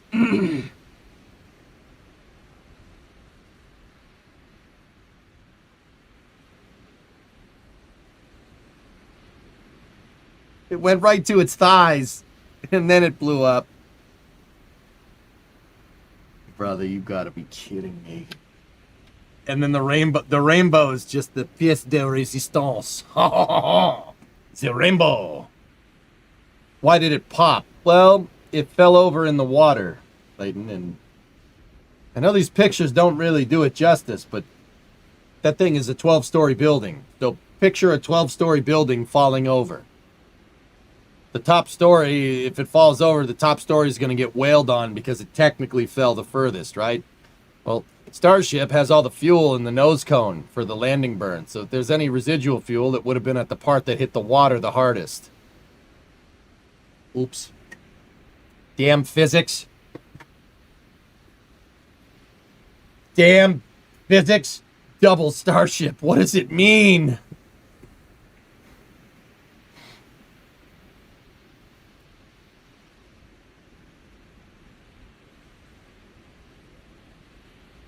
Dude, I just can't believe the angle right here. Oh my goodness.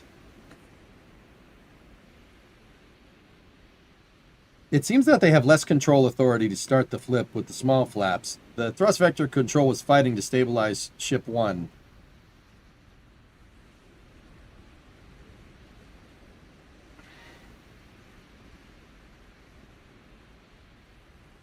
Yeah, Grav Shark, that's absolutely what's going on here. That was the first thing we kind of put 2 and 2 together with. Like, here, let's give the playback speed there.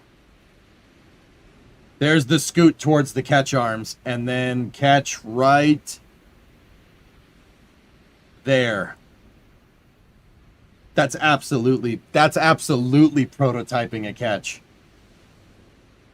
Oh, it is the wrong direction. You're right, Spoiled. Huh. Yeah, it would need to do the opposite of this, wouldn't it? You're right. That's a good point. Reach out to your local Society of American Military Engineers, SAME, to talk with the local engineers, USAC, and military units. They typically do tours of civil works quarterly, if not monthly. Oh. SAME. All right, I will click on that, and I will look around. Can we please watch this? Is this from Dwice? Dwice?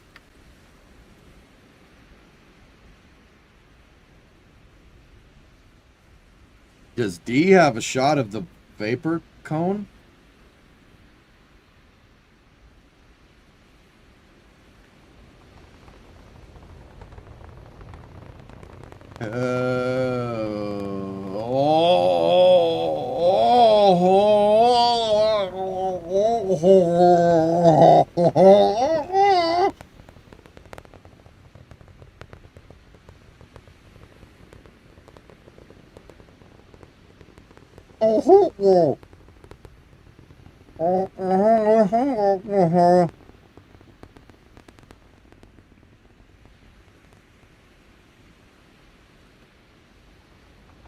Damn.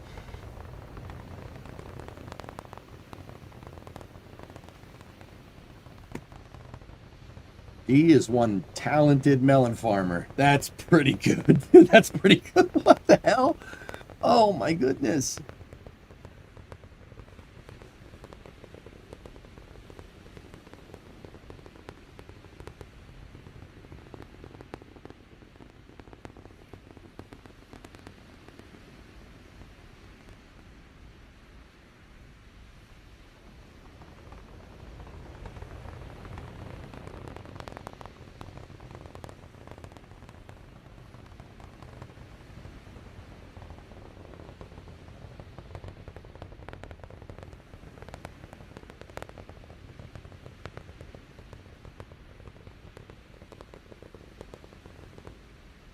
What? Sorry, I was, I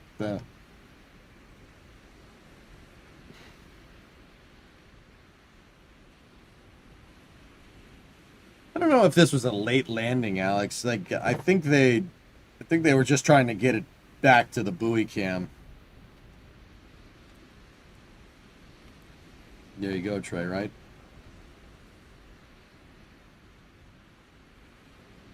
Oh no, it happened again. What is this, Baron?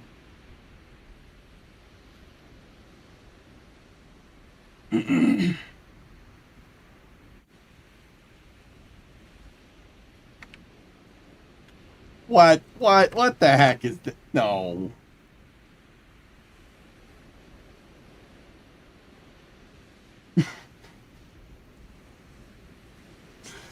There's no freaking way, dude. Now see that? That's a real picture.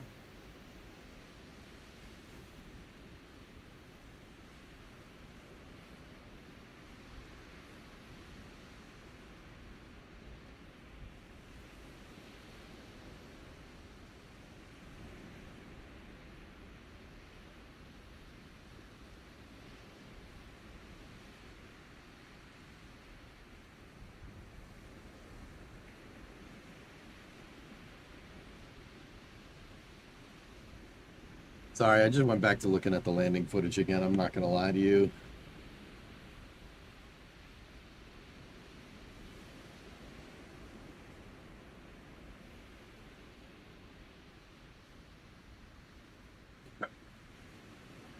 It's so good, man.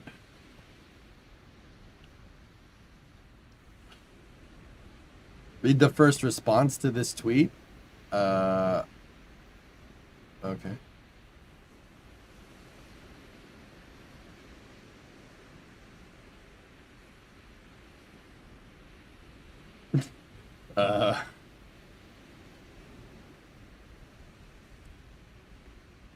He was talking about the frog one. Oh.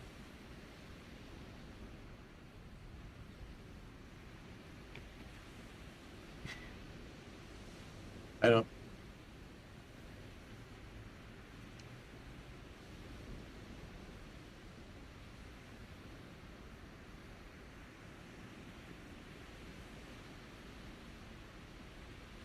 Did you want me to get to the part where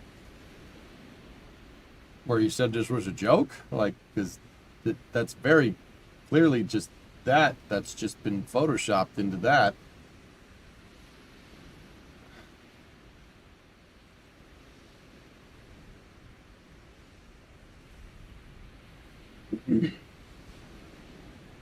Why are engines round and not square?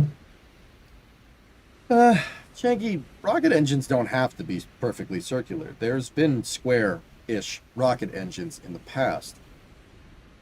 Most rockets that fly nowadays use what's called a de Laval style nozzle, so it's convergent divergent. Basically looks like an hourglass. Why? Why does it look like an hourglass? Well, long story short, rocket engines basically take an explosion and they kind of shoot it out in one direction. And a circle is the easiest way to do that and have it stay strong. You're basically dealing with a tensile force on the nozzle. Like if you're looking at the rocket engine from the side, because it's an explosion, it wants to blow outward and your nozzle needs to push it in one direction. A circle is the strongest way to do that. With that being said, there are square rocket engines. Well, square akin, I guess. There's a prototype engine from a long time ago, from about 20 years ago, called the RS-2200. It has square-ish rocket engines, if you want to see it. See?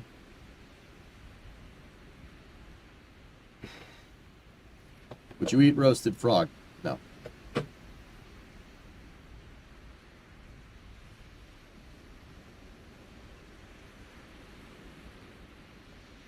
That's terrible, Baron.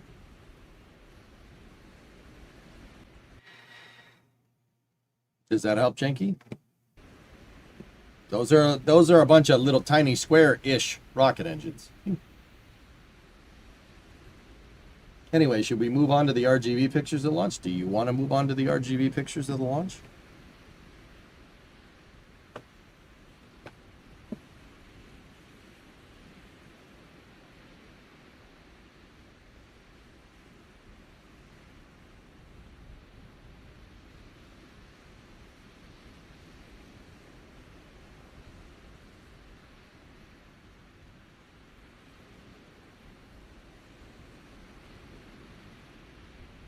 You do. It's your stream, man. It's up to you. Oh, yeah?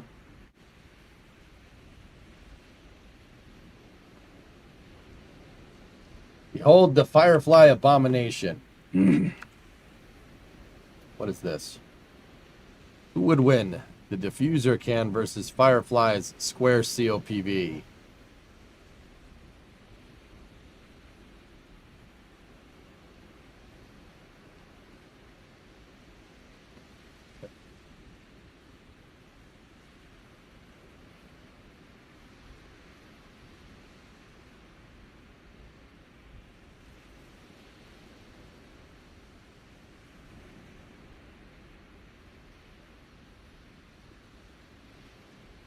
Why would someone do that?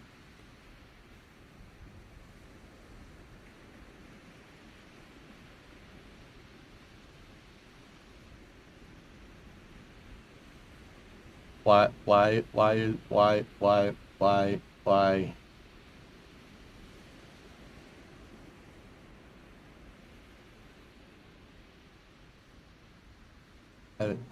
That's a COPV. I don't know what that is. Was that really a stuck grid fin booster? Don't know. I'm going to guess it was induced, to be honest, but who knows. There was a lot of things that SpaceX really seemed to want to sabotage their own booster design.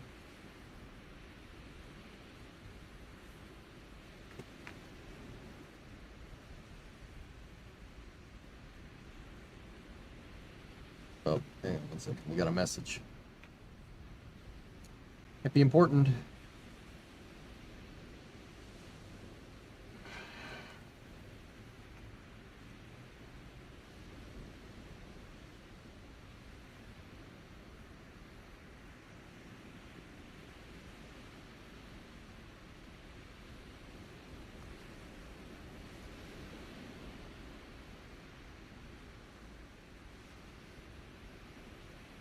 Good for lots of things. See good and bad.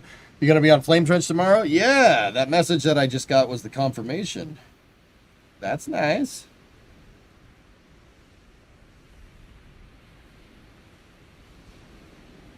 Did you cover this today? I don't know.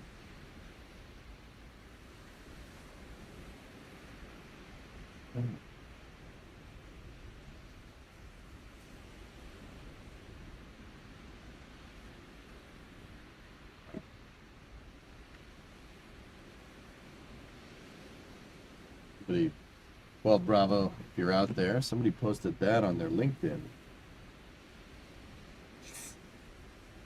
How's Titan? Is he recovering well? But Dojo, the type of sickness that he has is going to take months to fix. He's got heartworms, dude. It's going to take a while.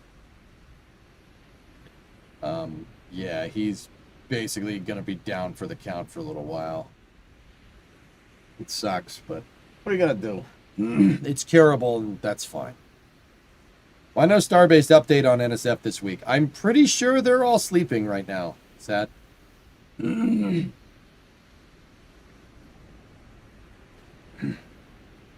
heartworms. It's a parasite that basically puts itself in a dog's heart or cat. Cats can get it too. And if that parasite, like if the dog is doing cardio or doing stuff like jumping around, if like the parasite could break off and clog something in your heart, not you or me, but the dog. So, yeah, you gotta. It's the parasite, like it comes from mosquitoes and stuff. It is what it is. We're praying for Titan. Thanks, guys. Thank you.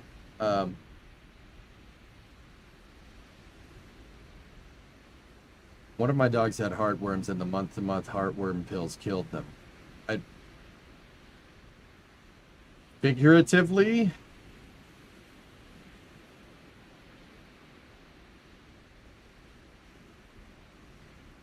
because killed the heartworms. I was like, why would you say that, man? Damn. Why would you say that, dude? What the hell? I was like, that's me. What the frick, dude? No, that's good. That's good. Yeah, it's gonna take a little while for him. He's fine. He's a healthy dog, guys. We'll get rid of it. I'm not worried. Here, let me put it to you like this. The computer. Let me put it to you like this. This thing is a blessing in disguise, because the money that I would have used to buy that now is going to go to Titan's treatment. So thank you. Dude, if I still had to buy that thing and the dog got sick, I'd be not in a good spot right now. But, you know, the vet was like, oh, you know, it's going to cost a lot of money to fix it. I'm like, yeah, whatever. Like, how much? She's like, it's this amount. I'm like, all right, whatever. No problem. Ain't no problem. We're good. Tax return is still tied up. Yep. Yeah, my. You want to hear something crazy? You want to hear something nuts? My accountant was in the hospital. Yeah, we got an auto response from his email. Oh, sorry, but your accountant is in the hospital. Not kidding. Couldn't make this up, dude. Couldn't make this up. Don't worry. I know where the guy lives. Oh, this is space. I'm in space. He's, lives down the street from my parents. So, don't worry. Skips down, we'll know. Fluffy gifted 5 subs. Thank you very much. Did he go? Did he get heartworms? I don't know. I don't think humans can get those. Has he got a sunroof in his car? I don't know. What's that supposed to mean, Hellfish? I don't recall. I don't recall anything like that. You didn't send him there, did you? No. No. Did he say why? Maybe another client got him first? Yeah. Did you put him there? Why are you guys asking me this? I don't know. Why was that the first question that everybody asked in both chats? Why was that the first question? What the actual frick? What do you think I am? What the hell? It was in both chats. You know, I know people? Because he's earned it? All right, that's kind of... X-Wing, that's kind of fair. Because this is anti-Italian propaganda. Next thing I know, you are not gonna call it Christopher Columbus Day. Right? You guys call it that, right? Right?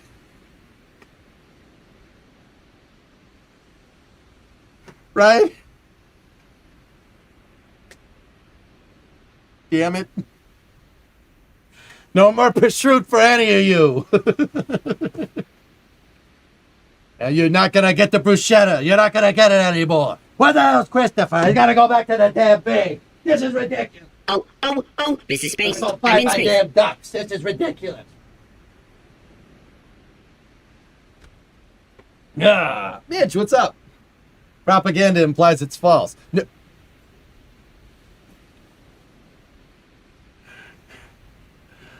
Shut up. Shut up, man. Who do you use? You need someone you don't need. Don't worry about it.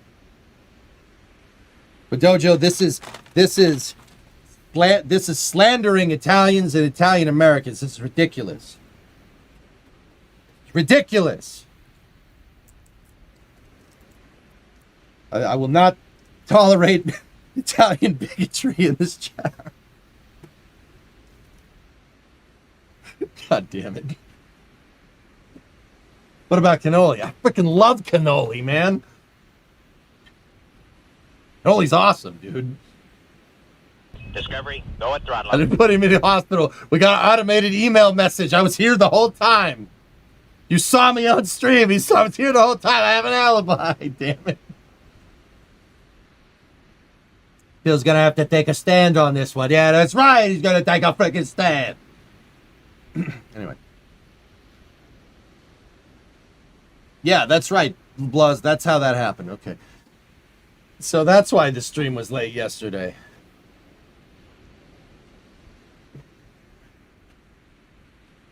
Wolfpack! Hey, 76-month resub. All right. Is that why Ernok was there?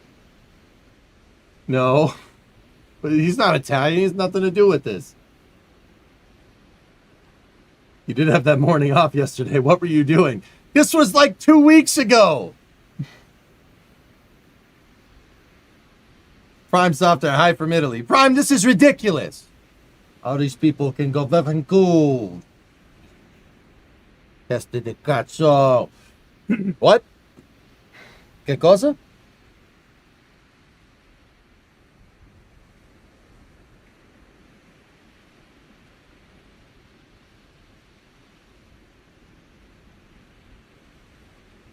Anyway, moving on from this show trial that's going on here.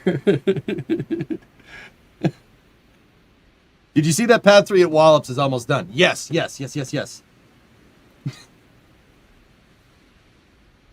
Funny how you say Italy, but you look Greek. I look Greek? Greek?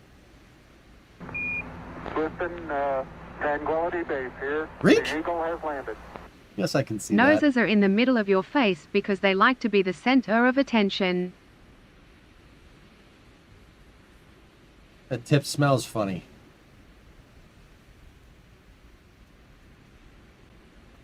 I never got Greek before, to be honest with you.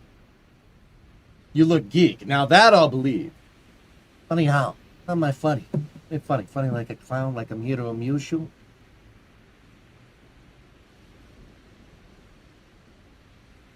I look like a Greek from southern Italy. Whoa.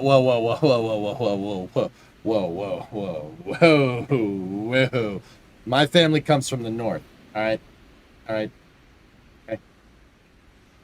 Don't you ever call me Southern Italian again. I'll put you in the hospital. I look Romanian? Romanian? Really? Damn. It's not bad, I guess. Have you tried just the goatee? No. You look Luxembourgish? I'll take that. You look Sicilian. I'm not Sicilian. I'm tall. I can't be. Look Canadian? Are you guys just throwing darts at a map and be like, EJ looks like he's from there? Should just show Chad Sopranos clip. You look Turkish? Oh, man. Turkish? Korean? Annyeong. You look American. Thank you, Midge. Thank you. You look British. There's a little bit of English in there. You look Elon Ma. Wow. Mexican? No. La ensalada pica mucho. Ad time. Oh. He looks like he's a fan of bad football team. I mean, if you said that to me 8 years ago, RJ, you'd be wrong. But the problem with that is that was 8 years ago. Oh. You look Carthaginian? Carthaginian? That's close enough. Whatever.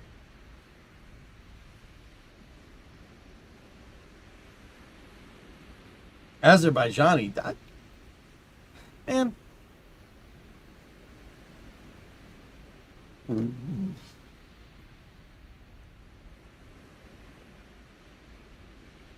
The Romanians in your town steal copper wires from the street poles. You look Shuttleian. Yes, that's right. I look Danish to you. I look like I'm from Philly. It's Boston, actually, but close enough. Ad time. All right, fine. Roll for your stupid ads. Boom. I rolled nat 20. Get frick, predominant. Get frick. You look handsome. Thank you, baby. You got a 4. Why don't you get fricked? I do look Danish to you? Danish? I did see Micah Parsons went to the pack. Maybe you guys will not suck from now on. Maybe. Probably not. Do I look like a donut to you? Were you born on the Wyoming coast? How'd you know?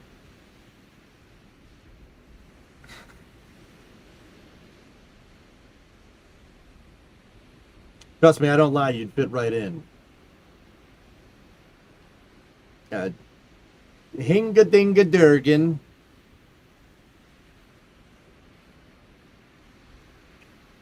What's your last name? I look Nordic? Not Nordic. My last name has too many vowels in it. Let me put it that way. I'd say you look a little spacey at times. Well, I mean... yeah.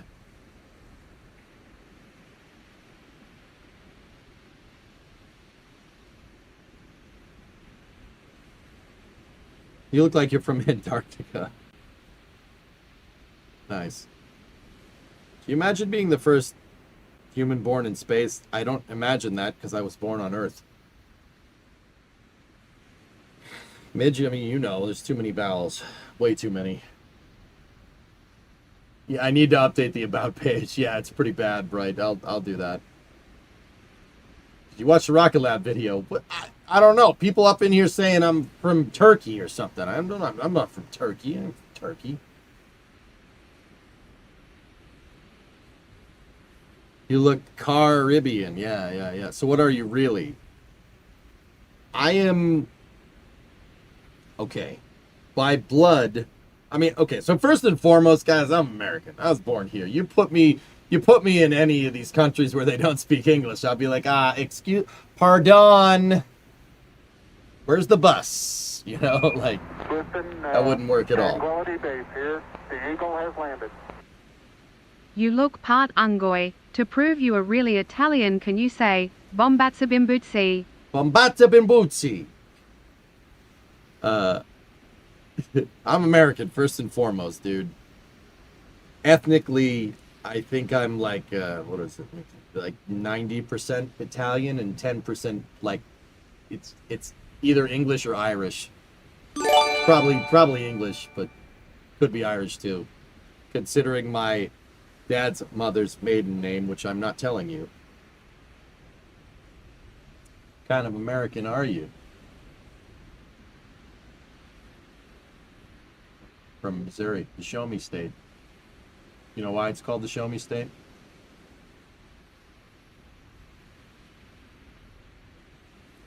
That's the best part of that whole movie, dude. You're half Mega Mud and half Pacific Islander and all American. All right, there we go. You from Olympus Mons. Whoosh. Yes. No, that's Mars. Discovery, go with throttle. FBI. Full blood. Yeah, pretty much.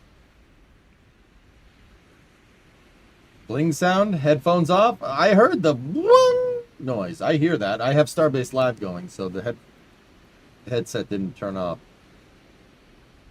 Are you from Sputnik Planitia? I am not from Mars, damn it. You from Alpha Centauri? That's another galaxy. That's another solar system. Somebody, wait.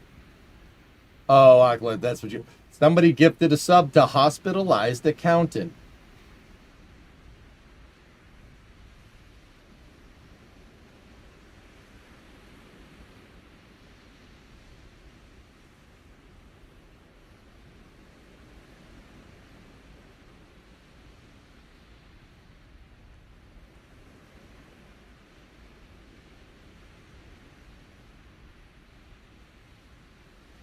Are you from A? It's actually a town in Spain. I'm not from A. Damn it. I look like a mariner to you? What does that even mean? Were we talking about space news or something? I'm going to load up some RGB pictures here. Hold up. Hold up.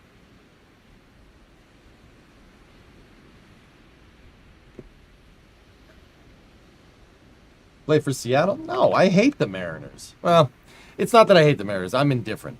They're a team that exists on the other side of the continent, so that doesn't really...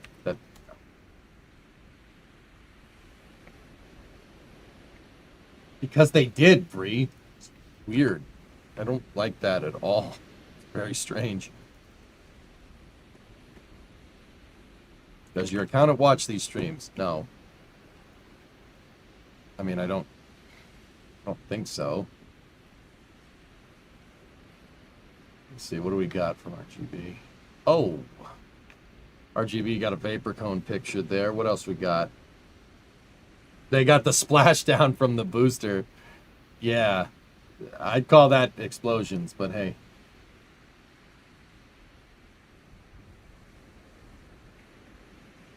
Oh. Dude, I love how you can see You could see people down there in Mexico watching the flight. That's cool. I'm just actually wondering who the heck that is.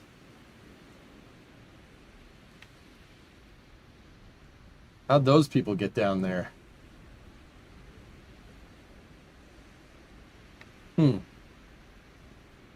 I mean, that is a long way down the beach. The border, guys, for what it's worth, is right here. See this inlet? That's the border. That's Mexico right there. See where where the lighthouse is. It's Jack. Oh, mother of God. Oh. Yeah, same thing. There's a bunch of people sitting down there on that southern bank. Huh. So sick, dude.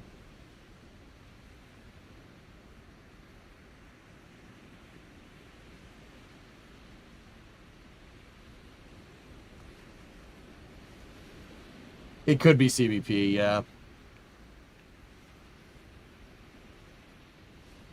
Hey, Sean, what's going on? Saw you said something up there a second ago.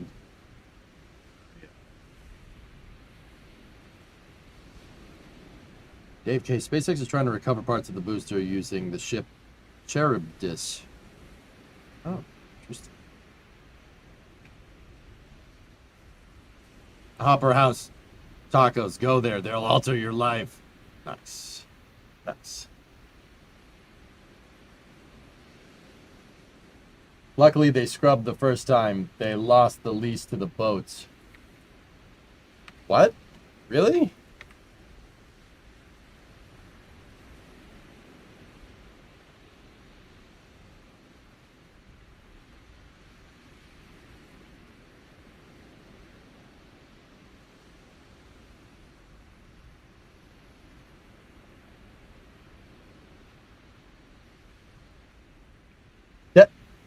These are environmentalists?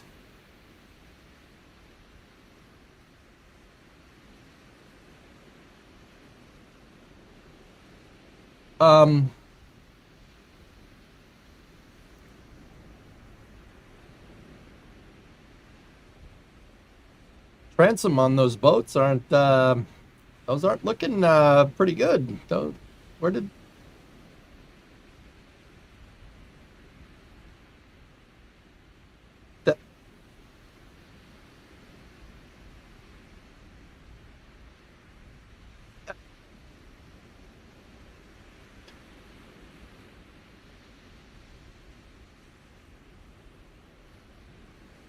that a flare? Okay.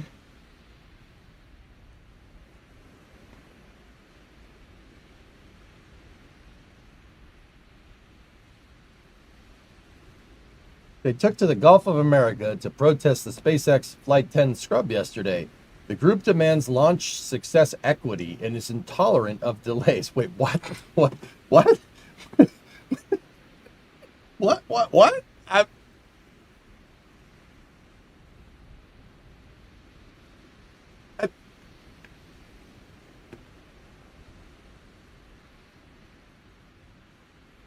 Don't know if you answered this already. How did the catch pins look in the new footage?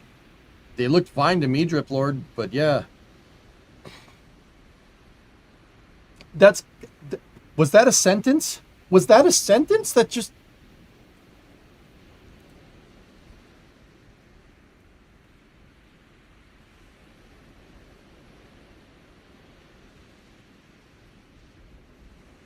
That's gotta be parody, dude. It's gotta be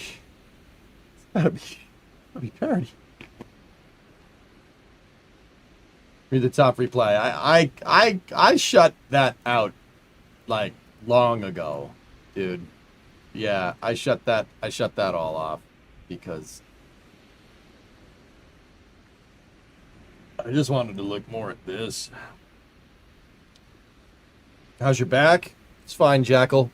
Ever since I hung on the inversion table for a weekend, I've had little to no back pain. I must have fixed something. Yeah, I don't know, dude.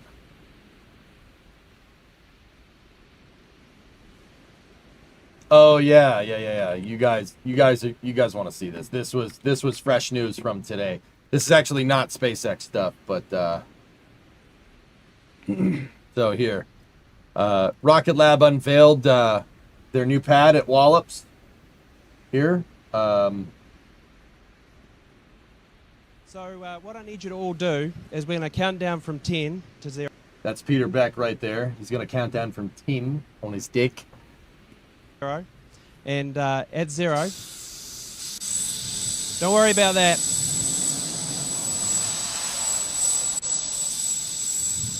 Trust me, everything will be fine.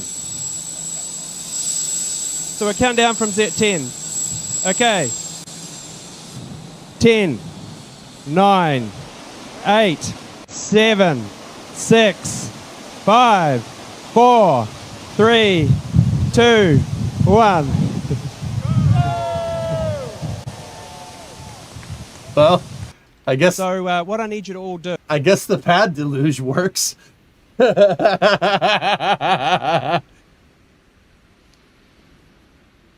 got a few how many fish did they kill replies on your socials. I just replied as many as it takes and moved on. Just okay. That is Neutron's launch pad at Wallops. I'm gonna go ahead and guess that the deluge system is working correctly there. To 0. I love how And, don't worry 0. about that. Fine. Don't worry about that.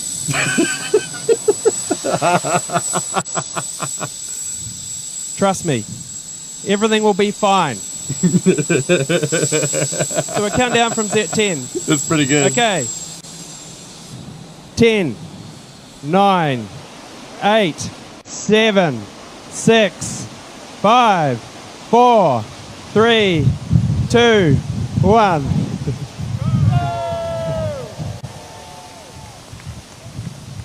So what I need you to all.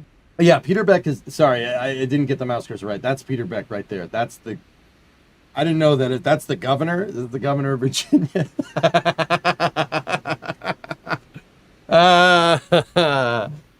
So it looks like they're just going to use cranes. Trevor, I still have not figured out how they're going to get the rocket up there. I don't know, dude.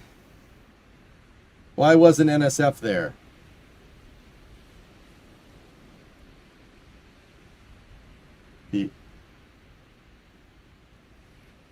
Well,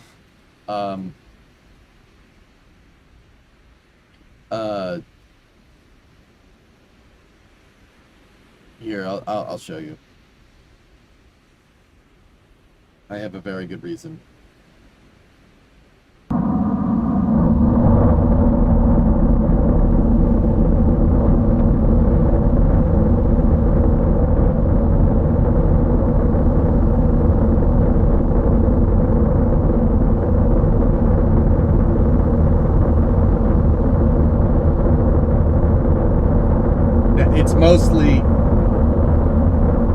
It's mostly that right there.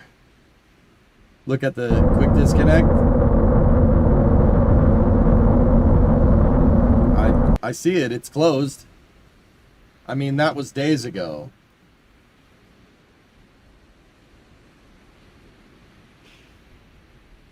It was 2 days.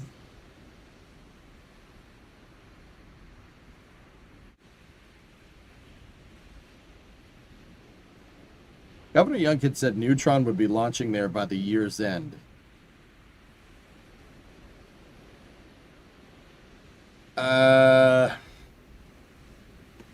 Okay.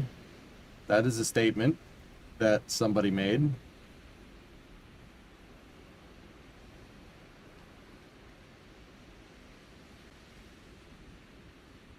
That is a statement. That is the statement that was made.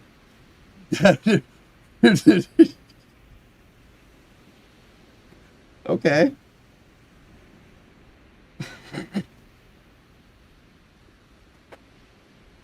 Oh, word.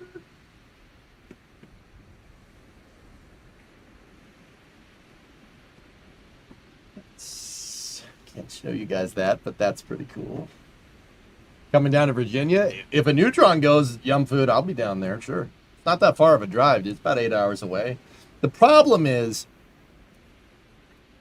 problem is that there's a damn New York City in the way. That makes that a little bit tricky. Or the new Acellas. That's a good idea. I mean, the train, how are you gonna get from DC to the launch site, dude? Boat. You want me to boat from New England to Virginia Beach? Yeah, nah. Yeah, nah, I'm not doing that. Boat stream. I am not buying a boat. I live near DC. I'll drive you over. I'll just drive my car. I got plenty of them, dudes. Don't worry about it. You just drive my car. We got a bunch of those. No idea, but it's always a good excuse for the Udvar Hazy stop or a staff-led tour of the Capitol. I'd do that. Arsenal. Staff-led tour of the Capitol. You're talking about you. Yeah, I'd do that. Yeah, that'd be pretty cool. Ever gone through the Chesapeake Bay Bridge Tunnel? Yes. Yes, I have. Borrow Yak's kayak. I don't think Jack owns a kayak. I think you guys think he owns a kayak. He doesn't own a kayak. He owns a Land Rover.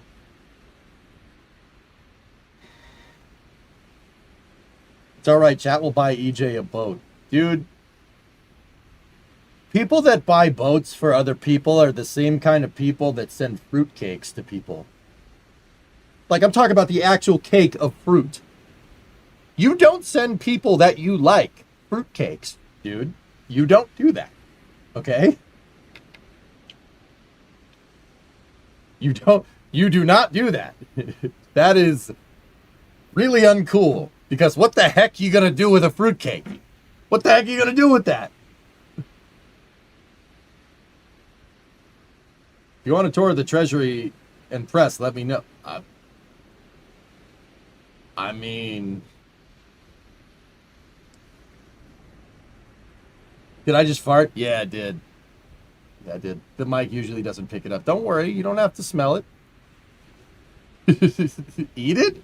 Who eats a fruitcake, dude?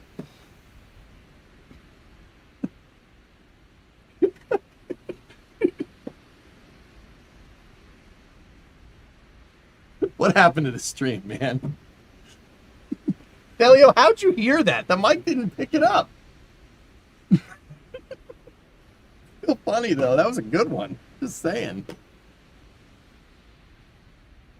Fruitcakes float. You can build a boat, and then maybe I'll lay by the bay and make things out of clay. I just may. What do you say? You hear many things. Okay. The press conference part was a bit cringe. Started with the account and blame him. I am blaming him for a lot of things.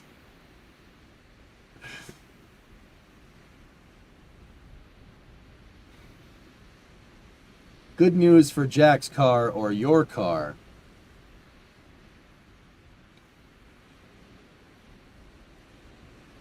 Oh, they're gonna redo Highway 4. That's good.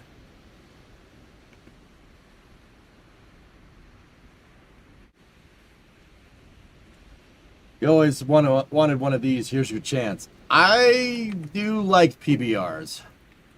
I will admit. Patrol boat rivers are pretty cool. How much money has been made on making millions of fruitcakes that 263 people on the entire planet want to eat? I think the fruitcake industry is a cover-up. Yep. This is it's a big conspiracy from Big Fruit to sell more fruit. Do you remember when Starship Flight 6 launched? They had Chiquita Banana in a giant banana in a Cybertruck. Just walking around. It was bananas.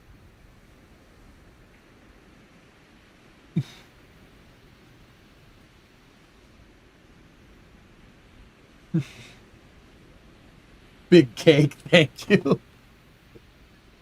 Hey, what was your P.O. box again? I swear to Christ, if you send a fruitcake to the P.O. box, I'm gonna find you in Minecraft. You not okay. Not even kidding. Please do not do that. Like, please don't do. Please, I'm begging you. I'll shut the P.O. box off if anybody does it. I'm not even kidding. Now, fruit snacks, you could send fruit snacks. Fruit snacks are fine. That's fine. I like fruit snacks.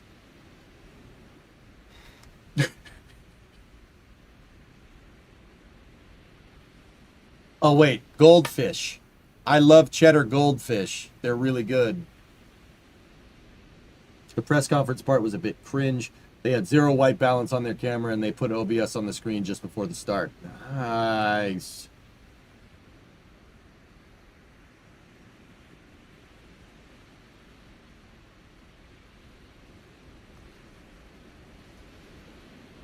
Russian space enterprise RSC Energia on the verge of collapse, according to its CEO.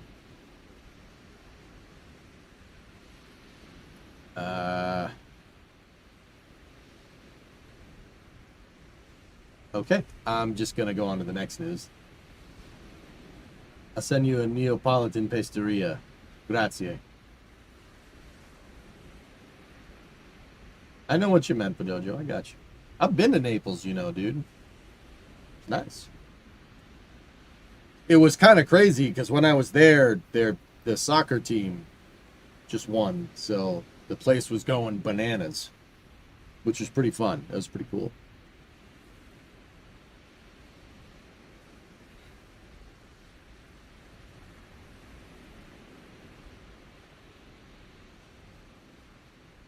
Interesting, Baron.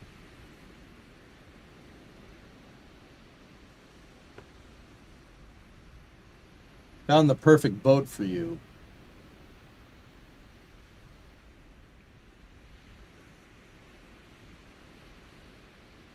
Is this the one that did the backflip? Oh, cigarette boat. Cigarette boats are pretty cool.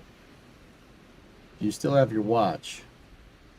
I did not wear my watch. Not that I have one, Jojo. I did not wear my watch there at all. By the way, Vamprog says hi. Hello. Oh, that Fluffy, that's good too. Naples, Florida? No, but I've been there too, for what it's worth. No, but Dojo, I didn't wear any jewelry or anything when we were there. We were advised not to. So I didn't do any of that. My wallet and my phone, I hadn't zipped up like pockets and stuff. So yeah, that, and I'm 193 centimeters and like 110 kilos. I'll get you. Don't run away. That would be bad. I get you. Get you.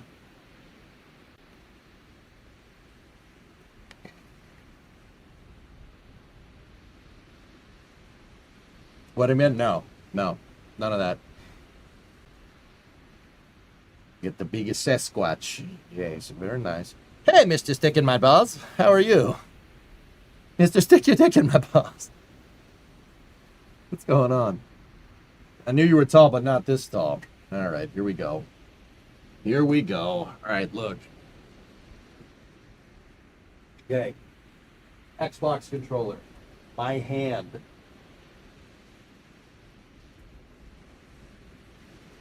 Does that convey the point good enough? Like your accountant? No!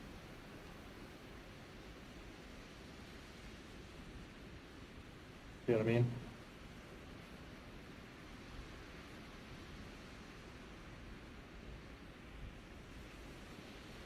Are we good? Man, you know what? This behind the scenes camera is super useful.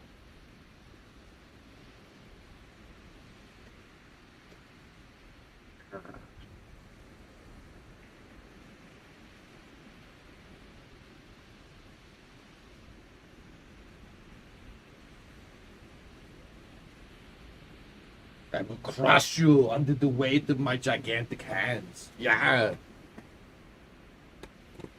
Ugh, photoshopped with AI. Would AI do that?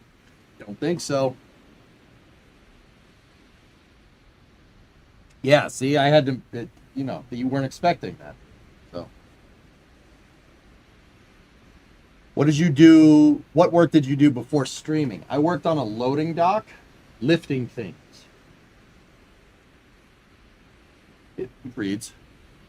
Is that a banana? Yeah, so?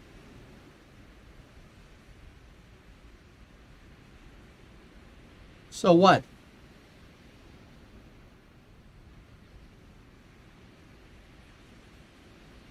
Hand banana, no! I firmly believe we got the call sign hand banana banned from Flight Simulator. I think that was definitely us.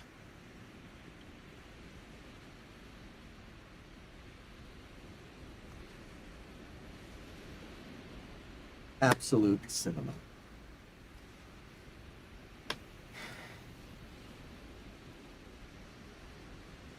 Is that my boat? Guys, here's what I want as a boat. If I was gonna get a boat, here's what I'd want. We need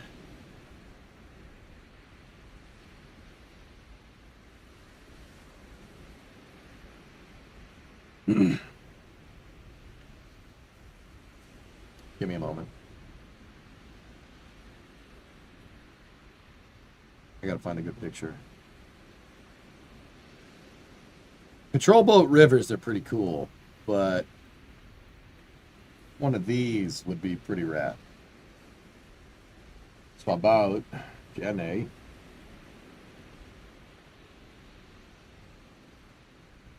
Yeah, it was very weird, Dan. Yep.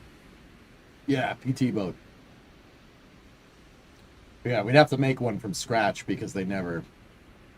Most of the PT boats are not around anymore.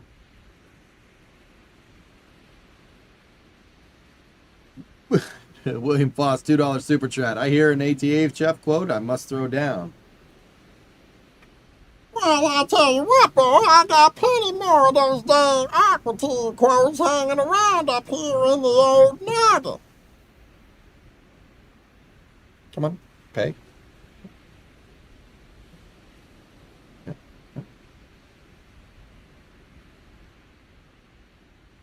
You should try to buy a decommissioned littoral combat ship. I would actually rather not do that. I'd rather swim.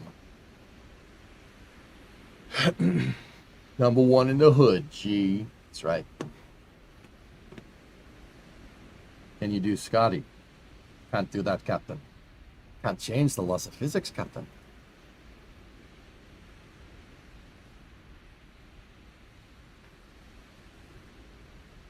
Yeah, I like PT boats. The reason why I want a PT boat is because it's got places to stream from. All right, you don't necessarily get that with a patrol boat river, right?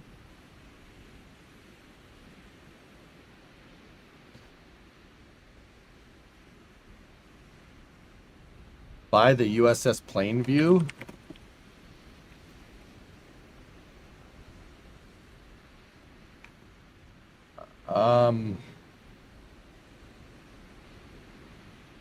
Sawyer, I don't think that ship is in the best condition.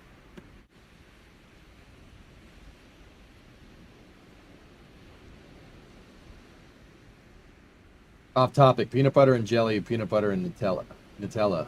Oh.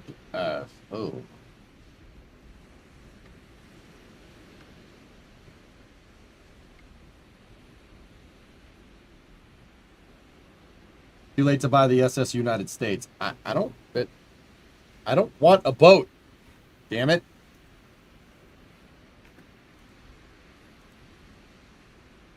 The Plainview is pretty cool though, I will say. Yeah, we didn't in Massachusetts or like in New England here, we didn't really do like Nutella so much. Up here we have this thing called a fluffernutter. So you buy fluff. Fluff is like marshmallow paste, and you have peanut butter and marshmallow paste, and you put them together. Actually, now that I'm really thinking about it, peanut fluff and Nutella. Ooh. Ooh.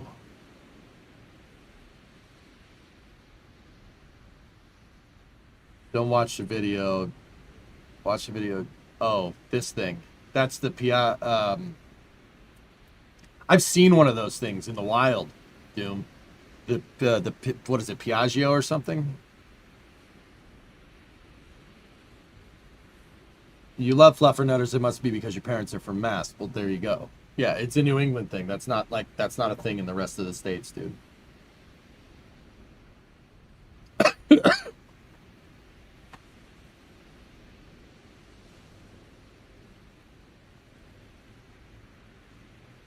Trevor, fluff is the OG. Turns out the only stuff you can get outside of the Northeast is Jet Puff knockoff.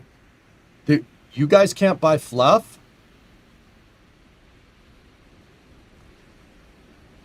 In Seacrack, in what part? Where are your parents from? Where are your parents?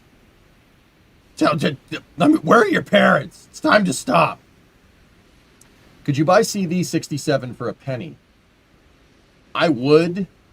Actually, Lunprod, I had a really cool idea that was vetoed by NSF. Take the entire conning tower from the Kennedy and put it on NSF's property at River, so you have a primo viewing site.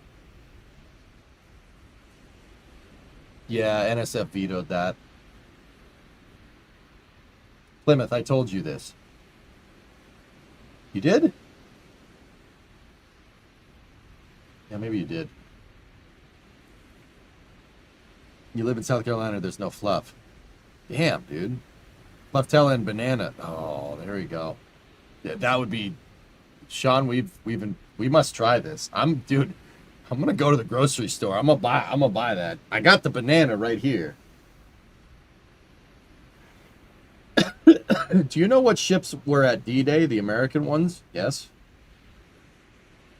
I mean, how far does this conversation go, Kirak? If I ever visit America, you'd want Chicago-style pizza? Chicago-style pizza is pretty good, Bedojo, but Detroit pizza is, personally, I think Detroit pizza is better. As somebody that's had actual Italian pizza, Northeast, U.S. pizza, Chicago, and Detroit-style pizza. I like Detroit-style. Detroit-style is my favorite. I'm not just saying that to gain favor with Brimo.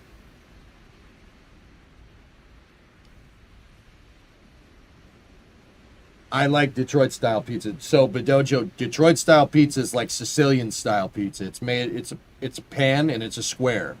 In the Northeast part of the U.S., so like Philly, New York, Boston, the Italians that came to that part of the country, I mean, there are some Sicilians, right? But it was from the north, right? So, thin crust pizza. New York style pizza is thin crust. It's made on a baking sheet that you slide the sheet into the oven. That's much more like actual Italian pizza than anything, right?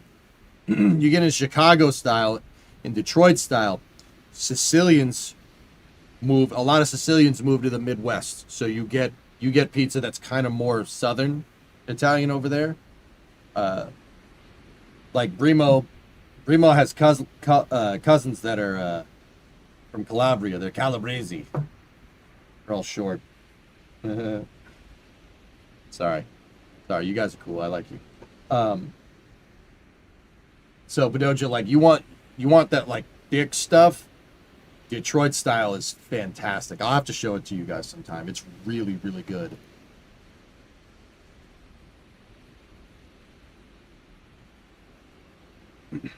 All right, we got an Elon tweet about Starship for a change. What do we got here?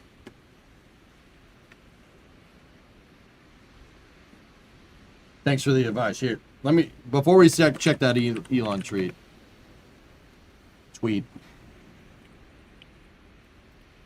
Let me show you what Detroit style looks like, dude.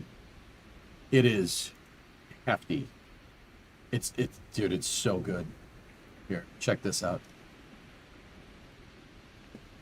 That's Detroit style pizza. And See the Parmesan on the top? That's important. You got to put the Parmesan on the top. You have to have grated Parmesan on top. It is amazing. That, dude, you bite into that, it's like a flavor explosion in your mouth.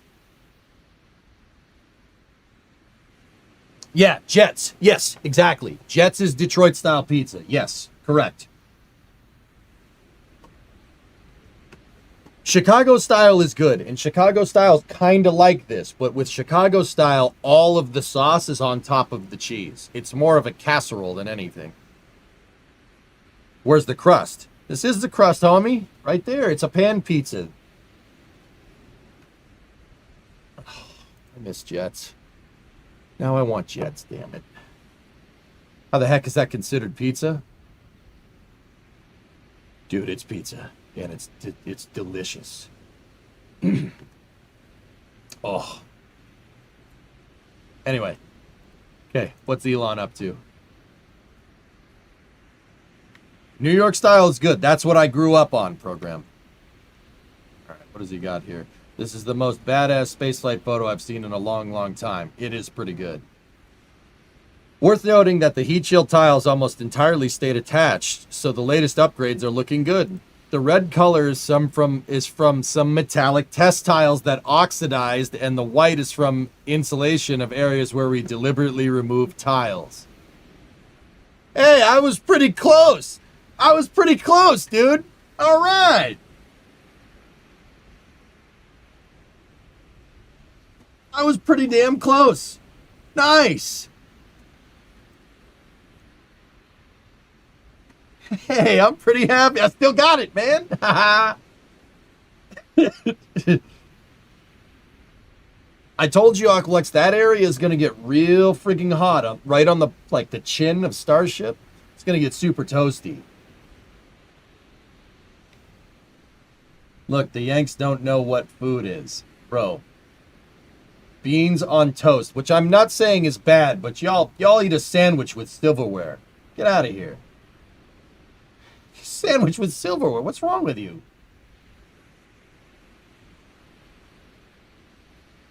And I'm not gonna lie, beans on toast sounds actually pretty good, but I would not be eating. How do you eat a sandwich with silverware? Get out of here.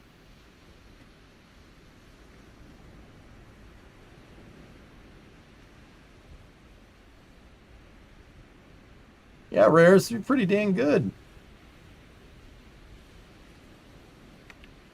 What the hell? Hold up.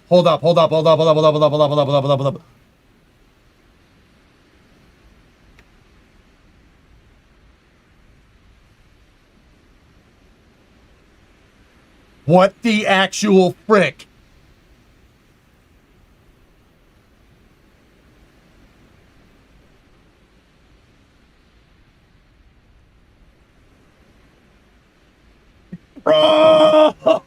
Oh, that's awesome! Dude, there's no freaking way! Dude, this is the... Oh! What is this? Bro, holy shnikes, it survived! What happened there?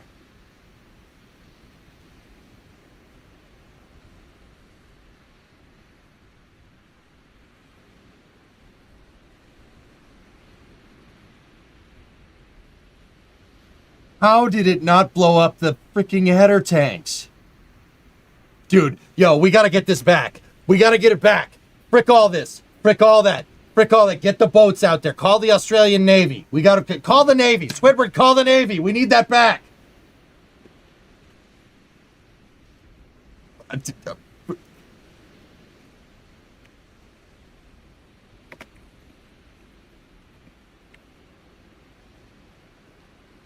How is it? I was going to say in one piece, but no. Squidward, they took over the Navy. Ah.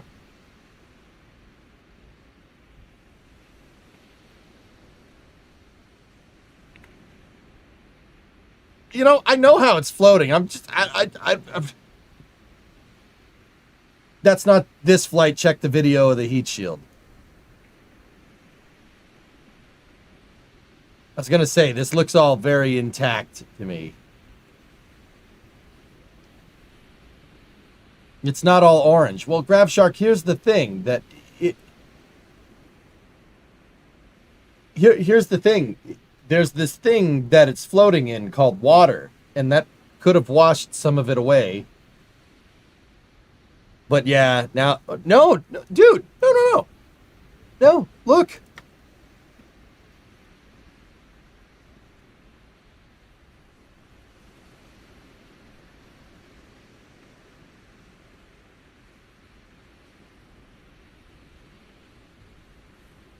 That's got, yeah, you know, now that I'm really looking at it, that's got to be ship 31.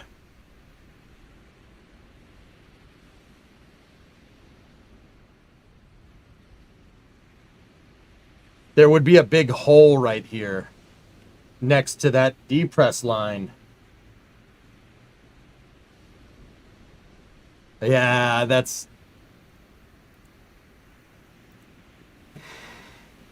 ship 31. So that thing is long gone, but still.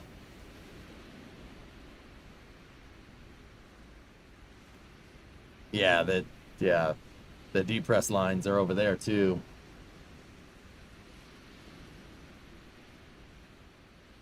What was Elon saying there? Starship landing video in the Indian Ocean was taken from a camera bolted to a Starlink terminal sitting in a kiddie pool. Yeah.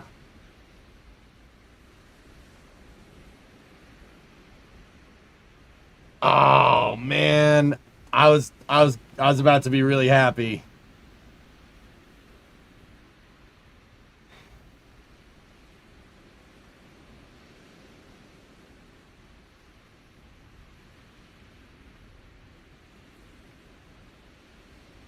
Yeah, these are just images to show the kiddie pool, but we've never seen that before. We've never seen it. Oh, man.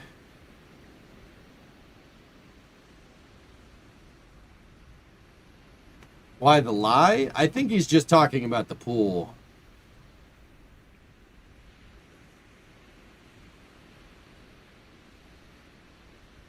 Can we see the engine numbers? No. Dude, guys, if this was ship 37, there'd be a huge chunk of this flap missing. There'd be a big hole right there from where most likely those depress lines decided they wanted to be not depress lines anymore. This is just to show the kiddie pool. I just wish he would show pictures like this, dude. These are awesome. Oh, that's so cool that it's in one piece-ish. So, are there any news why ship 37 got orange? Yes, actually.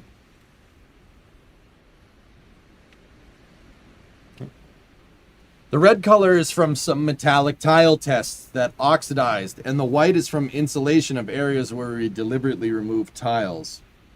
So it's the cilia that's leaving that white.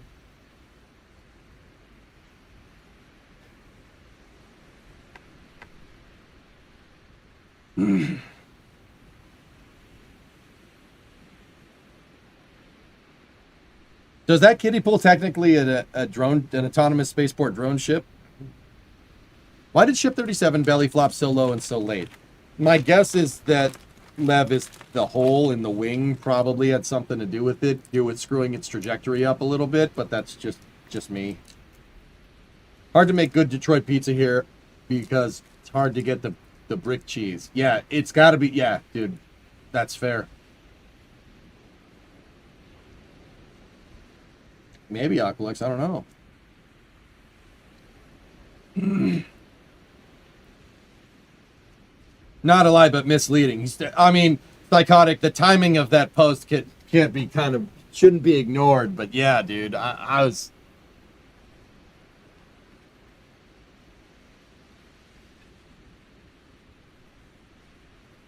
Oh, Doom, it's a Beechcraft Starship. Yeah, I got you.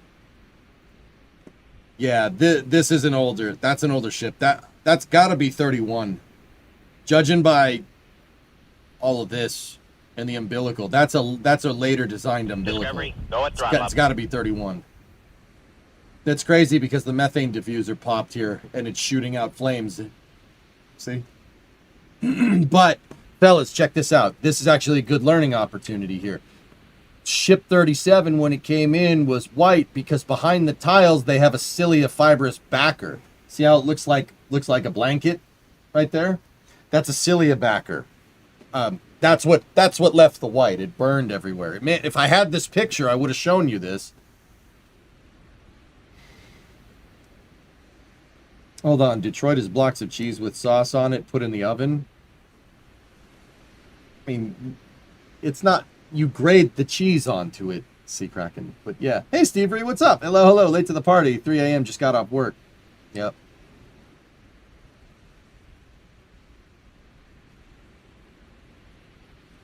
They're not. It's not silica, guys. It's cilia. It's fibrous aluminum, ish, or something. Yeah, that's the white behind the backing of the tiles. That's what that blanket is that's behind them. Why not buy shredded cheese? You don't cook, do you? What do you just go to Chipotle? You go to Chipotle, have people cook for you? See, Kraken? You don't cook, do you?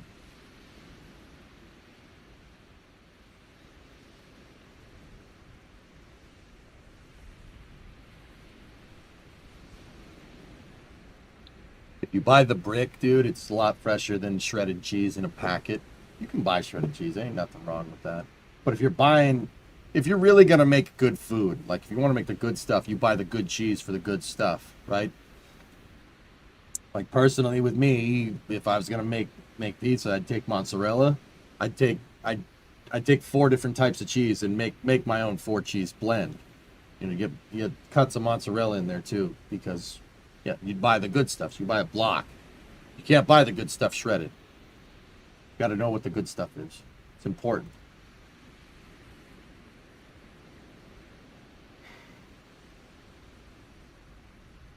Bro, I'm in college. I ain't got no money for that. This is for later, all right? This is for later when you have a bunch of Sea Kraken boys running around, you know, wife and kids or whatever you want. It's for later when you have a house and you have to adult more. You can enjoy cooking. It's pretty cool. Is there a YouTube video on how to make a good 4 cheese blend? Well, of course, there's plenty.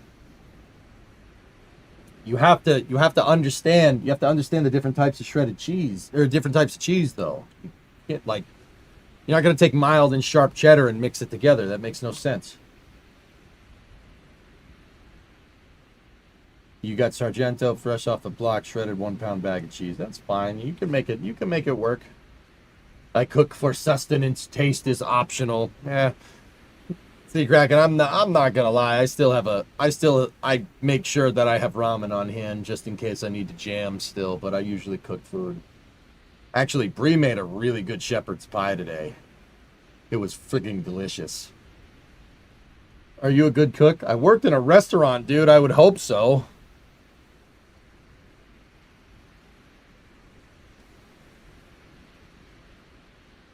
We need a cooking stream. Oh. Ah, boy.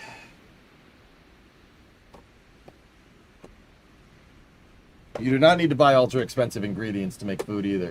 Yeah, guys, I want to do my whole thing on making like strimmer food, which also is like good for college students, I guess, like because you make it quick. Like none of my stuff is gourmet. It's just food that you make fast and doesn't taste like butt.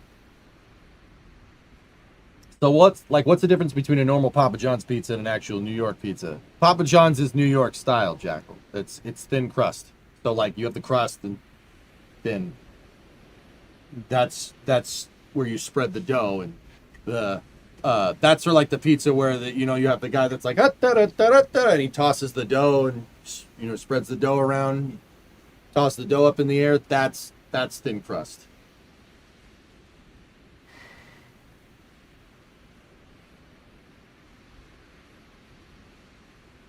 We've been badgering for cooking streams for a while. Also, you've done one. Yeah, the hand toss stuff. That's thin crust, where you would make the pie on like a wooden spit, right?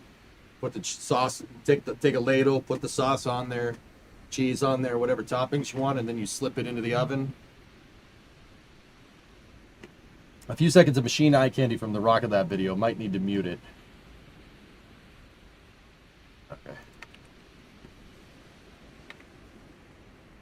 is that Yep. Oh. Hello.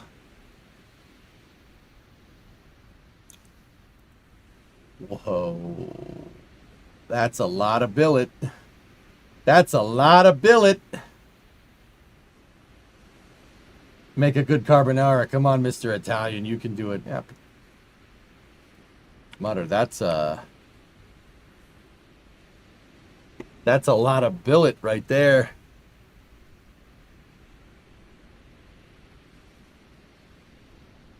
That's Neutron's engine section, guys.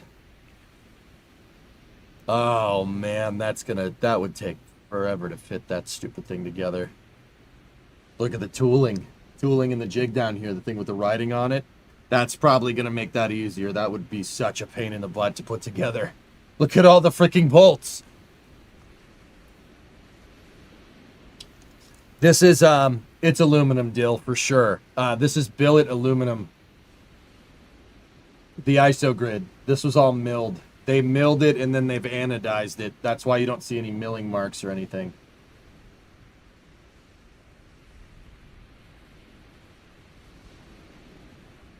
Rivets. Yeah, you probably... I'm really happy my head is in front of the dude's badge. You probably really don't want to show that, like, on camera. But, you know, whatever.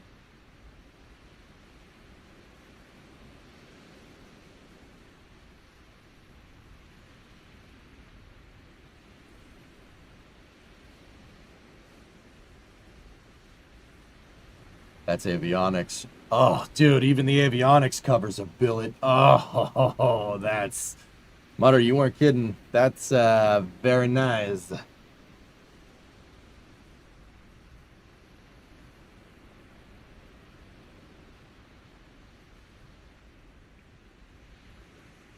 Yep, aerospace grade harnesses. There it is. That's what a wire harness looks like on most rockets, guys.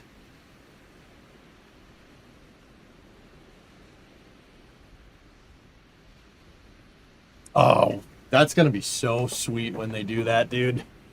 That's going to be really cool.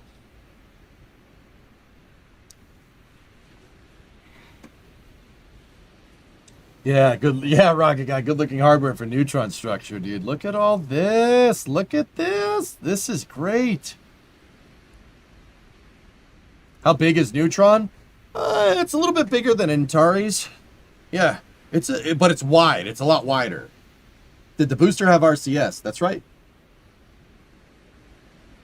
I want to unmute it, but there's frigging music, guys.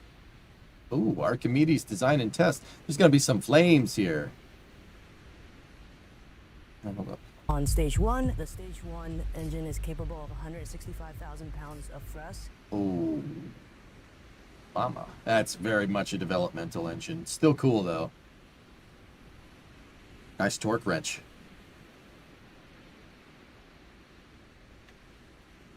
You see this?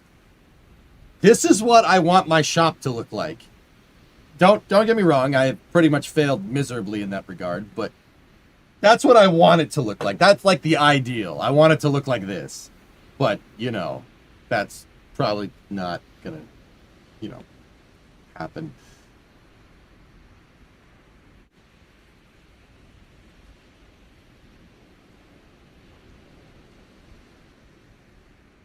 Oh, look at the little baby engines. Look at the electron thrust structure. It's a little baby Rutherford's the little baby engine section. It looks like a small Falcon 9. Look at it, it's so small. Look at it, it's so tiny.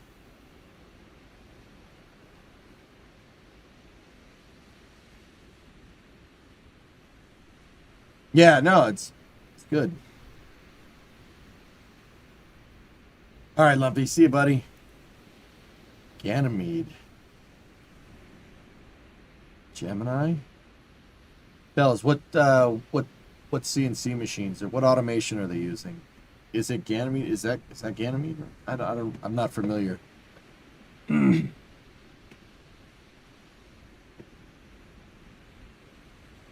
Oh, that's a laser sinterer. Oh, frick me. Buddy.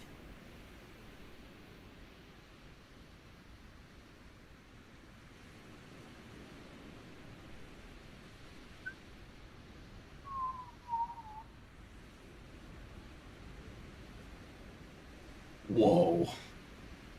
I mean, laser sintering is not anything new. We've seen it on the stream many times, but every time it's still cool. Like, that's, dude, look at that thing. That's awesome. Yeah, they have metal support. Anybody that knows 3D printing knows exactly what this stuff is. You know exactly what all that is. Is that a 3D printed turbo pump? It's not the pump, it's just the housing. And it's a component of the turbo pump. That looks like your impeller, if I'm looking at that right.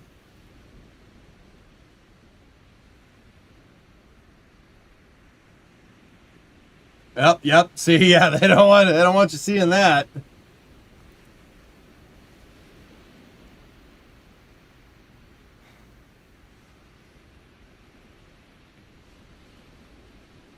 Hello.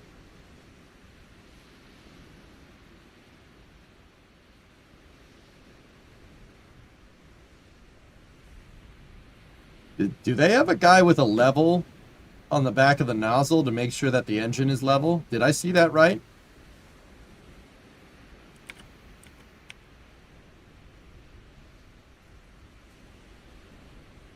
All right. Okay. All right. Hey, it works.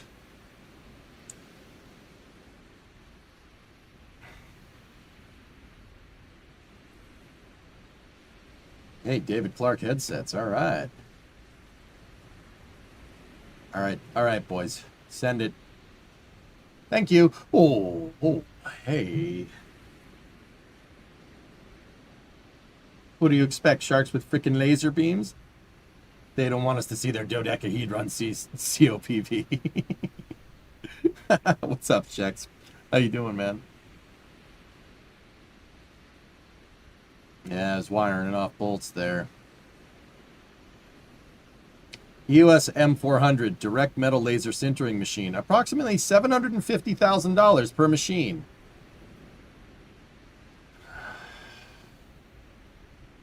Oh, look. There's the A3 test stand, rusting away.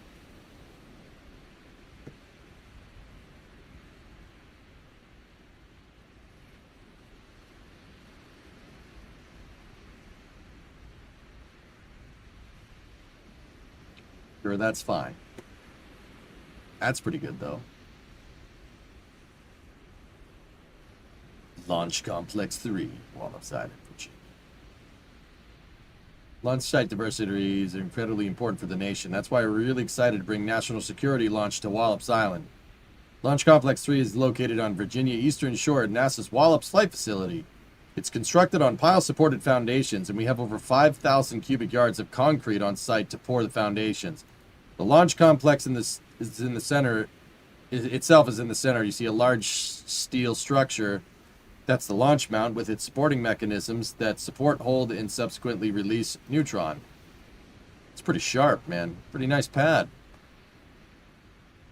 And we know the deluge system works.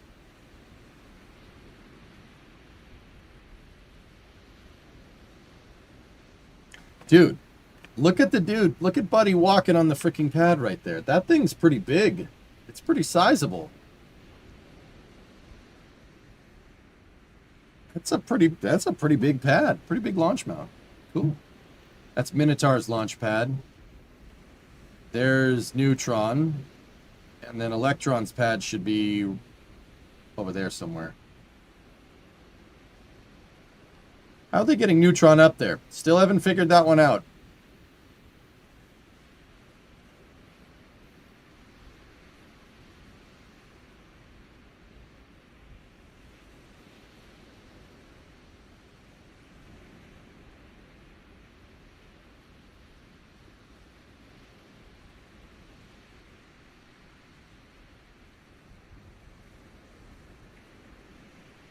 Most likely a crane. Yeah.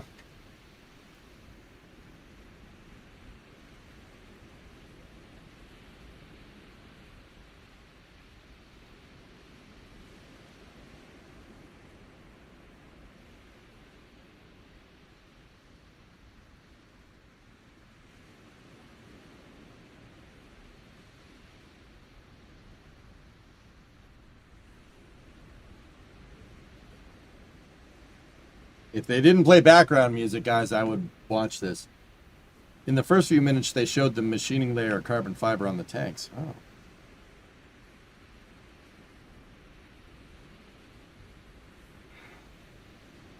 All right, let's go back. Isn't there concept render footage of neutron pad ops from last year or whatever? Yeah.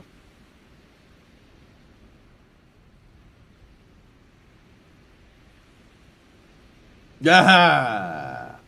The chomper.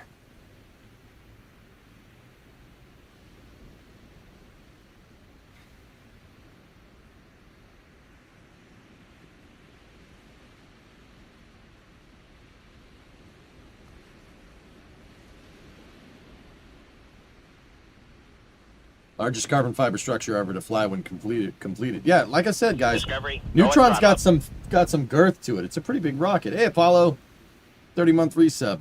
Look at the size of these barrels. They're pretty big. The hungry hippo fairing. Yep. Oh yeah, there it is on the mandrel. Watch.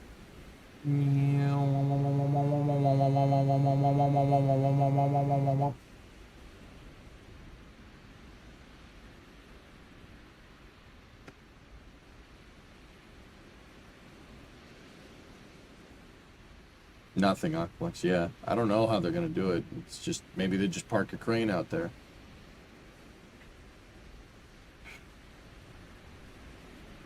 Yeah, that's where we started watching. Look at the thrust structure, dude. So your engine mount is up there. So an Archimedes motor would be basically right here, and the nozzle would be sticking out the bottom. You see, there's a mount there. There's a mount behind the dude. Mount over there. Pretty cool. What happens, though, if Archimedes engines get a performance boost? All their tooling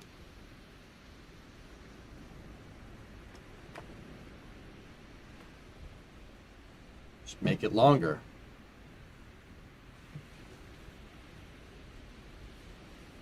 Yeah, entropy under, yeah.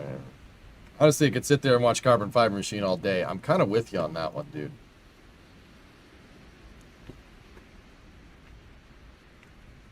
Guys, I do have one more bit of space news to tell you about, and then I think it's time for Stationeers. What does performance change the tooling? That's my question.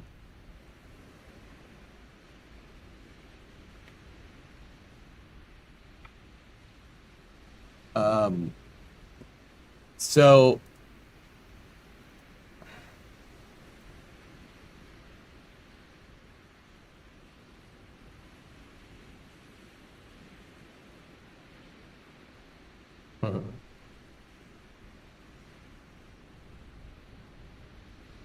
I've never played Stationeers. What is it all about? Gamers helping gamers. I'll tell you in a second, Jackal. There is one more thing I want to show you guys. So it was kind of overshadowed, guys, but the Starlink 10-11 mission launched this morning. Early this morning. The 10-11 mission flew out of 39A right there. Here we go. We have ignition and liftoff. B-1067 makes history on its 30th flight, and it has cleared the tower. Falcon 9 first stage, serial number 1067, flew its 30th flight. 30.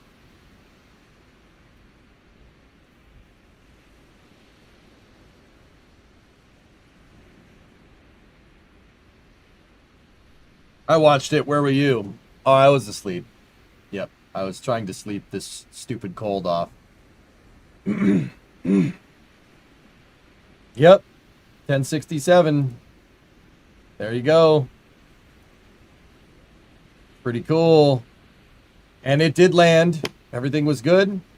Kiko Donchev is the VP of launching at SpaceX, and he replied to a Stephen Clark post saying that 40 flights for a Falcon 9 first stage is their current goal.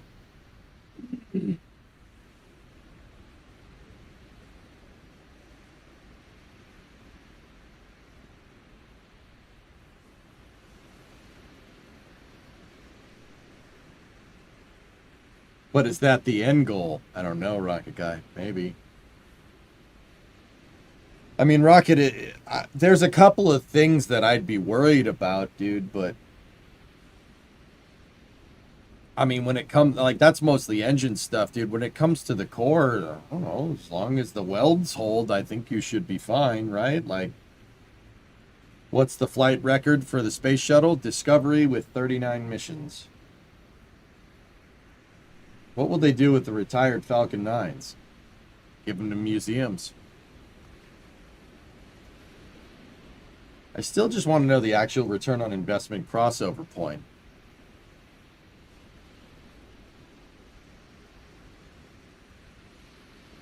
I mean,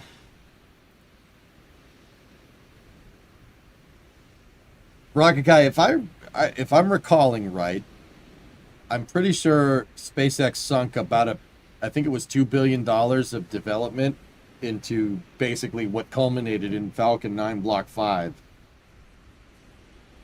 I mean, I don't know, what type of ROI are we talking about here? Are we talking about return on investment from the development? Because the Starlink has pretty much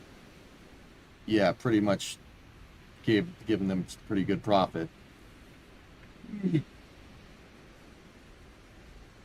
People I know saying they're looking at least 50 before they will be worried. Well, Kiko just said that 40 is the current goal. That doesn't mean they'll only fly 40 times, Scully. I mean, that makes more sense. Development and reuse infrastructure plus refurbishing costs. Yeah. If Starlink makes what I think it makes, Rocket Guy, I'm pretty sure they made their money back.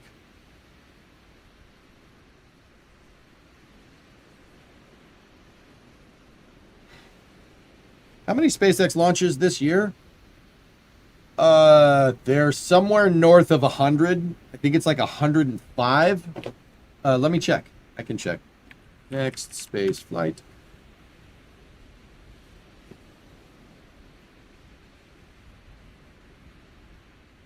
Uh, 100. Yeah, they're at 105. Or no, 106. That was the 106th Falcon this year. This is Starlink 17-7. That's going on Friday at 11. That will be the 107th mission.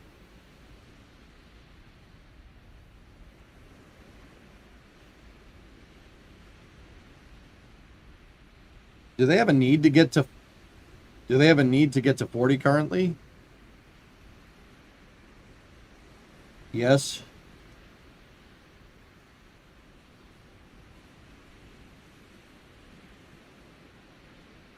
It seems like they have enough missions where Falcon 9 is expended that they wouldn't necessarily need that many flights. No. I mean, friend, they're launching.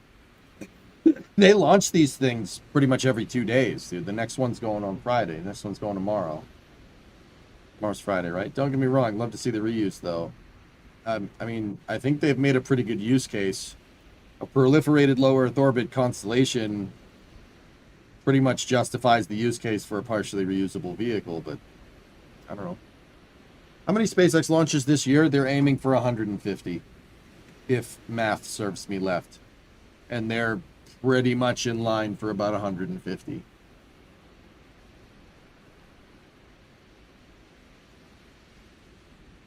Missed the beginning. Did you already cover that Elon's tweet stating that V2's payload capacity was only 35? What, you're talking about this slide right here? Failure? Yeah, so?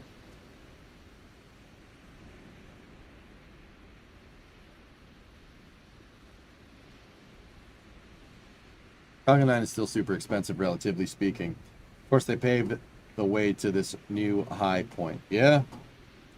Was surprised by this number? Stainless steel, dude. Mass fraction do be like that, dude. I will say that... So, I mean, couple of things here. V2, so the one that we saw launch on Tuesday can do 35 tons. That's still north of pretty much anything flying, save for like New Glenn. How do you think the 6 vacuum engine section is going to look? Is that 6 vacuum included? Sea level? So there's going to be 3 sea levels in the center and then 6 around the outside. Can you imagine the conversation 10 years ago if someone told you we'd see 150 launches in 1 year by one company from the Cape? Yeah, that's pretty much not happening. Do you think SpaceX planned on satellite internet from the get-go? Wondering if the reusability development was easier to be justified if becoming one of the largest global internet satellite providers was always in the business plan and they just didn't tell that. I think that has been the plan basically since 2014. Yeah. 2014 is really where they ironed this all out. Actually, it would have probably, now that I'm really thinking about it, it would have been 2015 or 2016, right around when they first started landing them.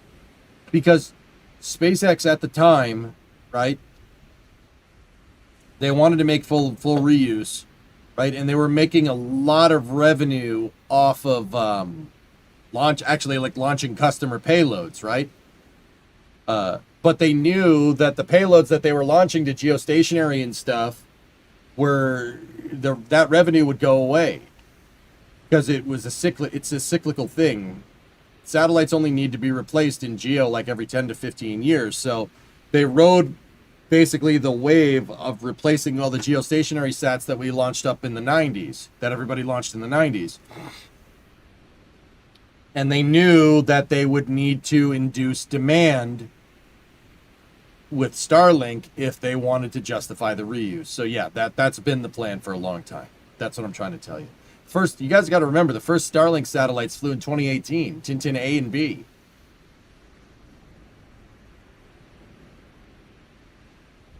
They figured out that the launch market sucks. Yeah, pretty much. Sinusoidal demand of commercial launches is really what has held the commercial industry back for a long time. Up until proliferated low Earth orbit constellations started becoming a thing. So stuff like Starlinks, Project Kuiper, OneWeb, Iridium, stuff like that.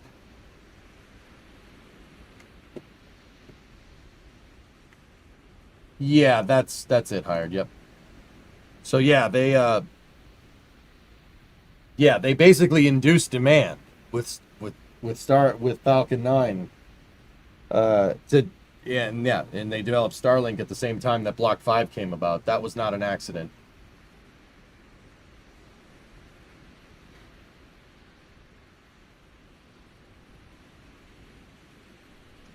When will demand start to pick up beyond telecommunications use?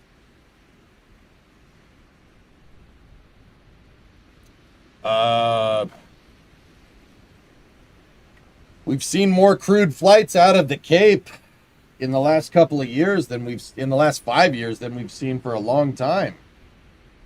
I mean, think about SpaceX since May of 2020, right? Since May of 2020, SpaceX has launched Dragon up into space 11 times. And that doesn't even include 4 commercial Axiom missions to the space station, Inspiration 4, Polaris Dawn, Prom 2. That's a lot of missions, dudes. A lot of missions for 5 years. You're already starting to see it go.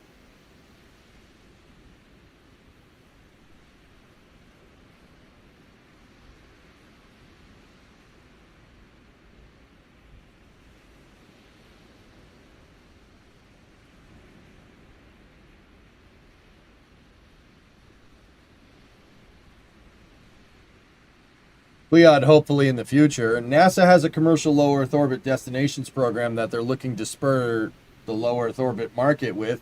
But the problem is that they have a really nice plan for commercial low Earth orbit destinations and then they don't give it any money. And that's not just the current administration. No one has. They've underfunded the snot out of it.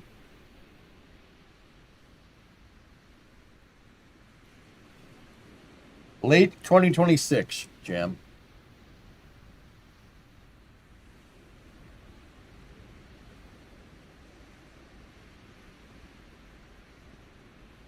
I mean, Rocket Guy, I think Rocket Lab is starting to do their thing, which is pretty cool. Think Falcon will be decommissioned to geo satellites. Maybe. You think HLS Starship will be V3 or V4? Probably a variant of V3 if I had to guess. Now, Rocket Lab is definitely helping. Rocket Lab and Firefly, dude. They're the ones that are really building out the foundation. Yeah. Those are the big players, like in the next generation of commercial space companies. Yeah, commoditizing space components. That's a good way to say that, Rocket, for sure. Yeah, they're building out the foundation. I mean, guys are already seeing like Astra's using Firefly engines, you know?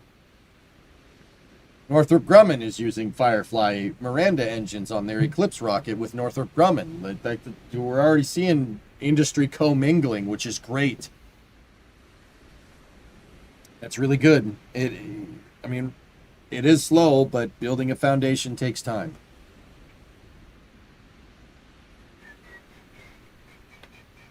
Do you think they'll be able to do 100 tons on V3? I don't know. We started Space News with this, Kirok. Yeah, I think they'll get it. I think they'll get it. Look at the increase between V1 and V2. It's 20 tons. No joke, dude. They with iterative design, they'll get close to 100. Now, I'm not sure how they're going to pull 200 tons out of their hat, but when they do, that'd be pretty sweet. Fellas, I want to point out that, I don't know, I mean, take with this information what you will. 35 tons reusable, with full reuse, is more than enough to get the V3 Starlinks up there. That's more than enough to do that. What are the mass fractions on those? So V1 and V2, awful. Yeah. Awful.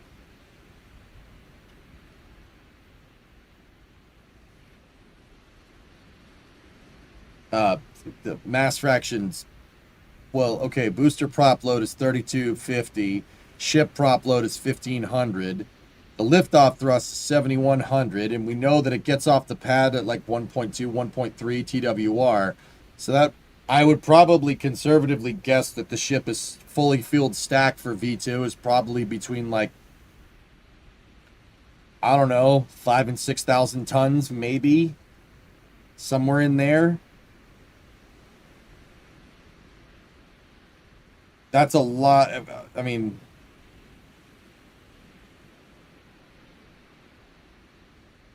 yeah.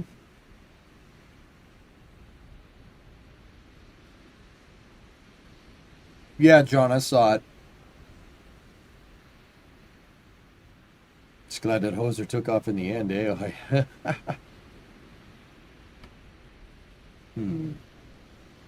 Yeah, it's pretty bad. I'm doing the math off the top of my head. It's not great. Much worse than Saturn V for something more powerful and bigger than Saturn. Stainless steel gonna stainless steel, man. Serious question from someone with minimal understanding about the forces involved.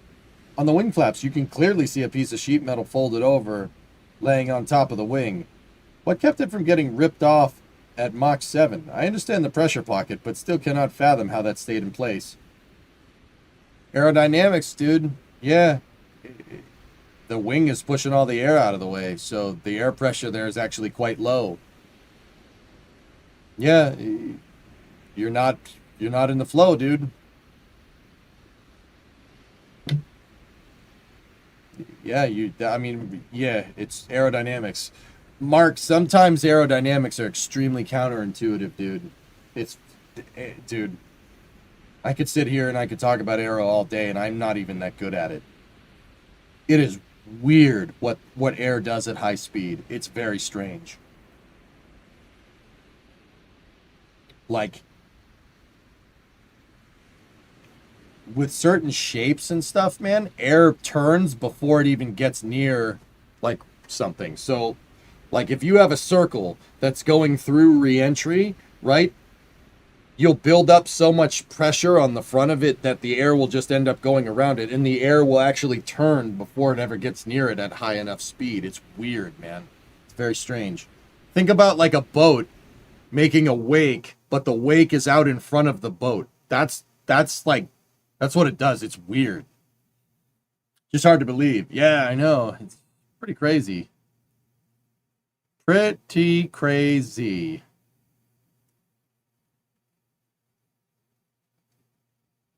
Yeah, Mutter, that's a good way. Like, Mark, next time you're driving down the road, put your window down, put your hand in front of your rear, one of your side mirrors, and then put it out like in open air. Feel the difference. It's weird, man. How did you learn all this? I read too much. Do we know what yet caused the engine bay pop? So, Rocket, that one I was really curious about. So I actually went and asked somebody that I know that works there. And the answer I got was kind of helpful, I guess. The answer was essentially, oh yeah, that was a hard-learned lesson. It won't happen again. So something broke over there. Yeah, that was a hard-learned lesson. So that something broke because of a stupid reason. That's what that tells me. I understand airflow. I fly large RC planes and study aircraft, etc., etc. Just hard to fathom a pocket like that at Mach 7. No, that's real, Mark, for sure. It's weird. So aerodynamics, like subsonic aerodynamics, are one thing. Hypersonics are very counterintuitive.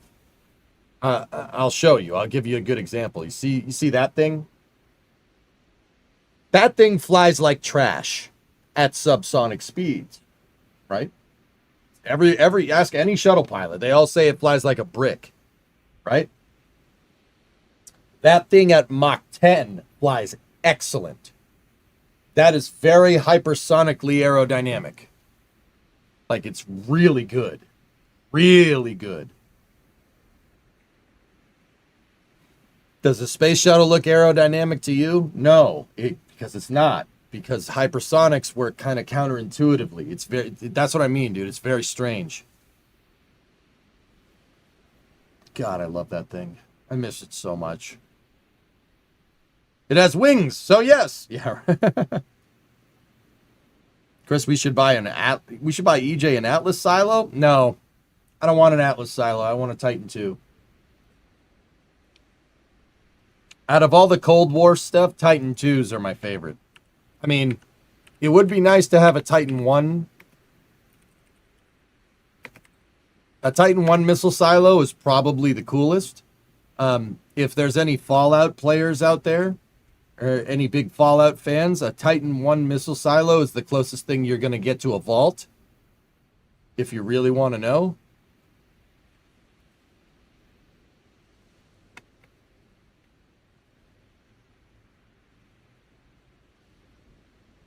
I'll show you.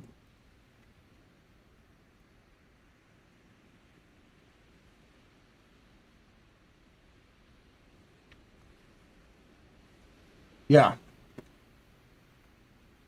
Titan 1 missile silos are the closest thing you're going to get to a full vault, because they are vault. That's what they are. It's a 3-complex missile silo. Yeah.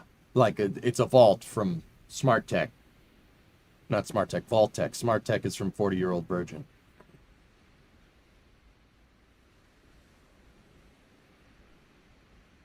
Dehumidifier companies love this. Yep. One of the best parts of living in the DC area is going to see the shuttle. How do you get to work on it? You worked on Yum Food. You never told me that. Man. More Starship shots from Elon? Oh, really?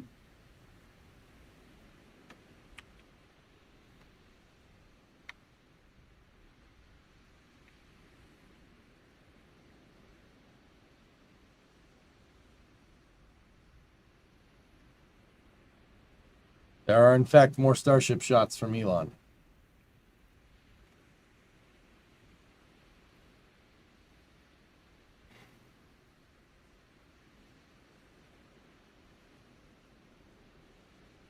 I think those are just still captures from the video that we saw. Never seen that. Is transport tracks for the missiles that refills the launcher? Yes and no. Titan 1 missiles were okay, so with a Titan 1, the missile doesn't actually launch out of the silo, dudes. The launch pad is actually an elevator, and the silo doors open, and the launch pad actually lifts the Titan missile, fully fueled, out of that, and then it launches. It's not like a Titan 2. Titan 2 launches directly out of the silo. Is the orange from the actively cooled tile? Those are metal tiles that basically rusted out during re-entry quick draw. That's the number one question I got asked. Elon actually answered it in a tweet a second ago.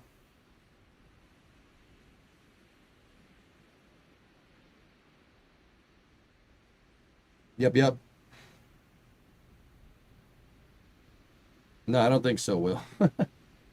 It is rust. Yeah, that's what it was, dudes. Yeah. Metal tiles.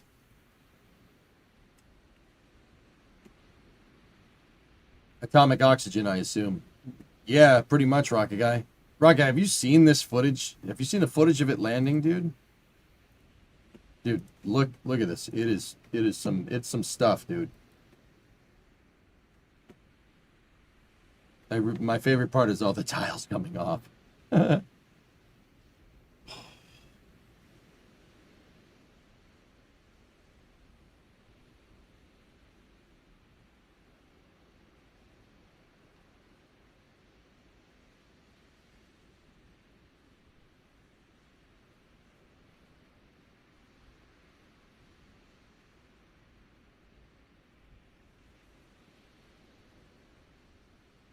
One day they'll figure out the tile issue. I think they'll get it. Just got to keep doing more stuff like this.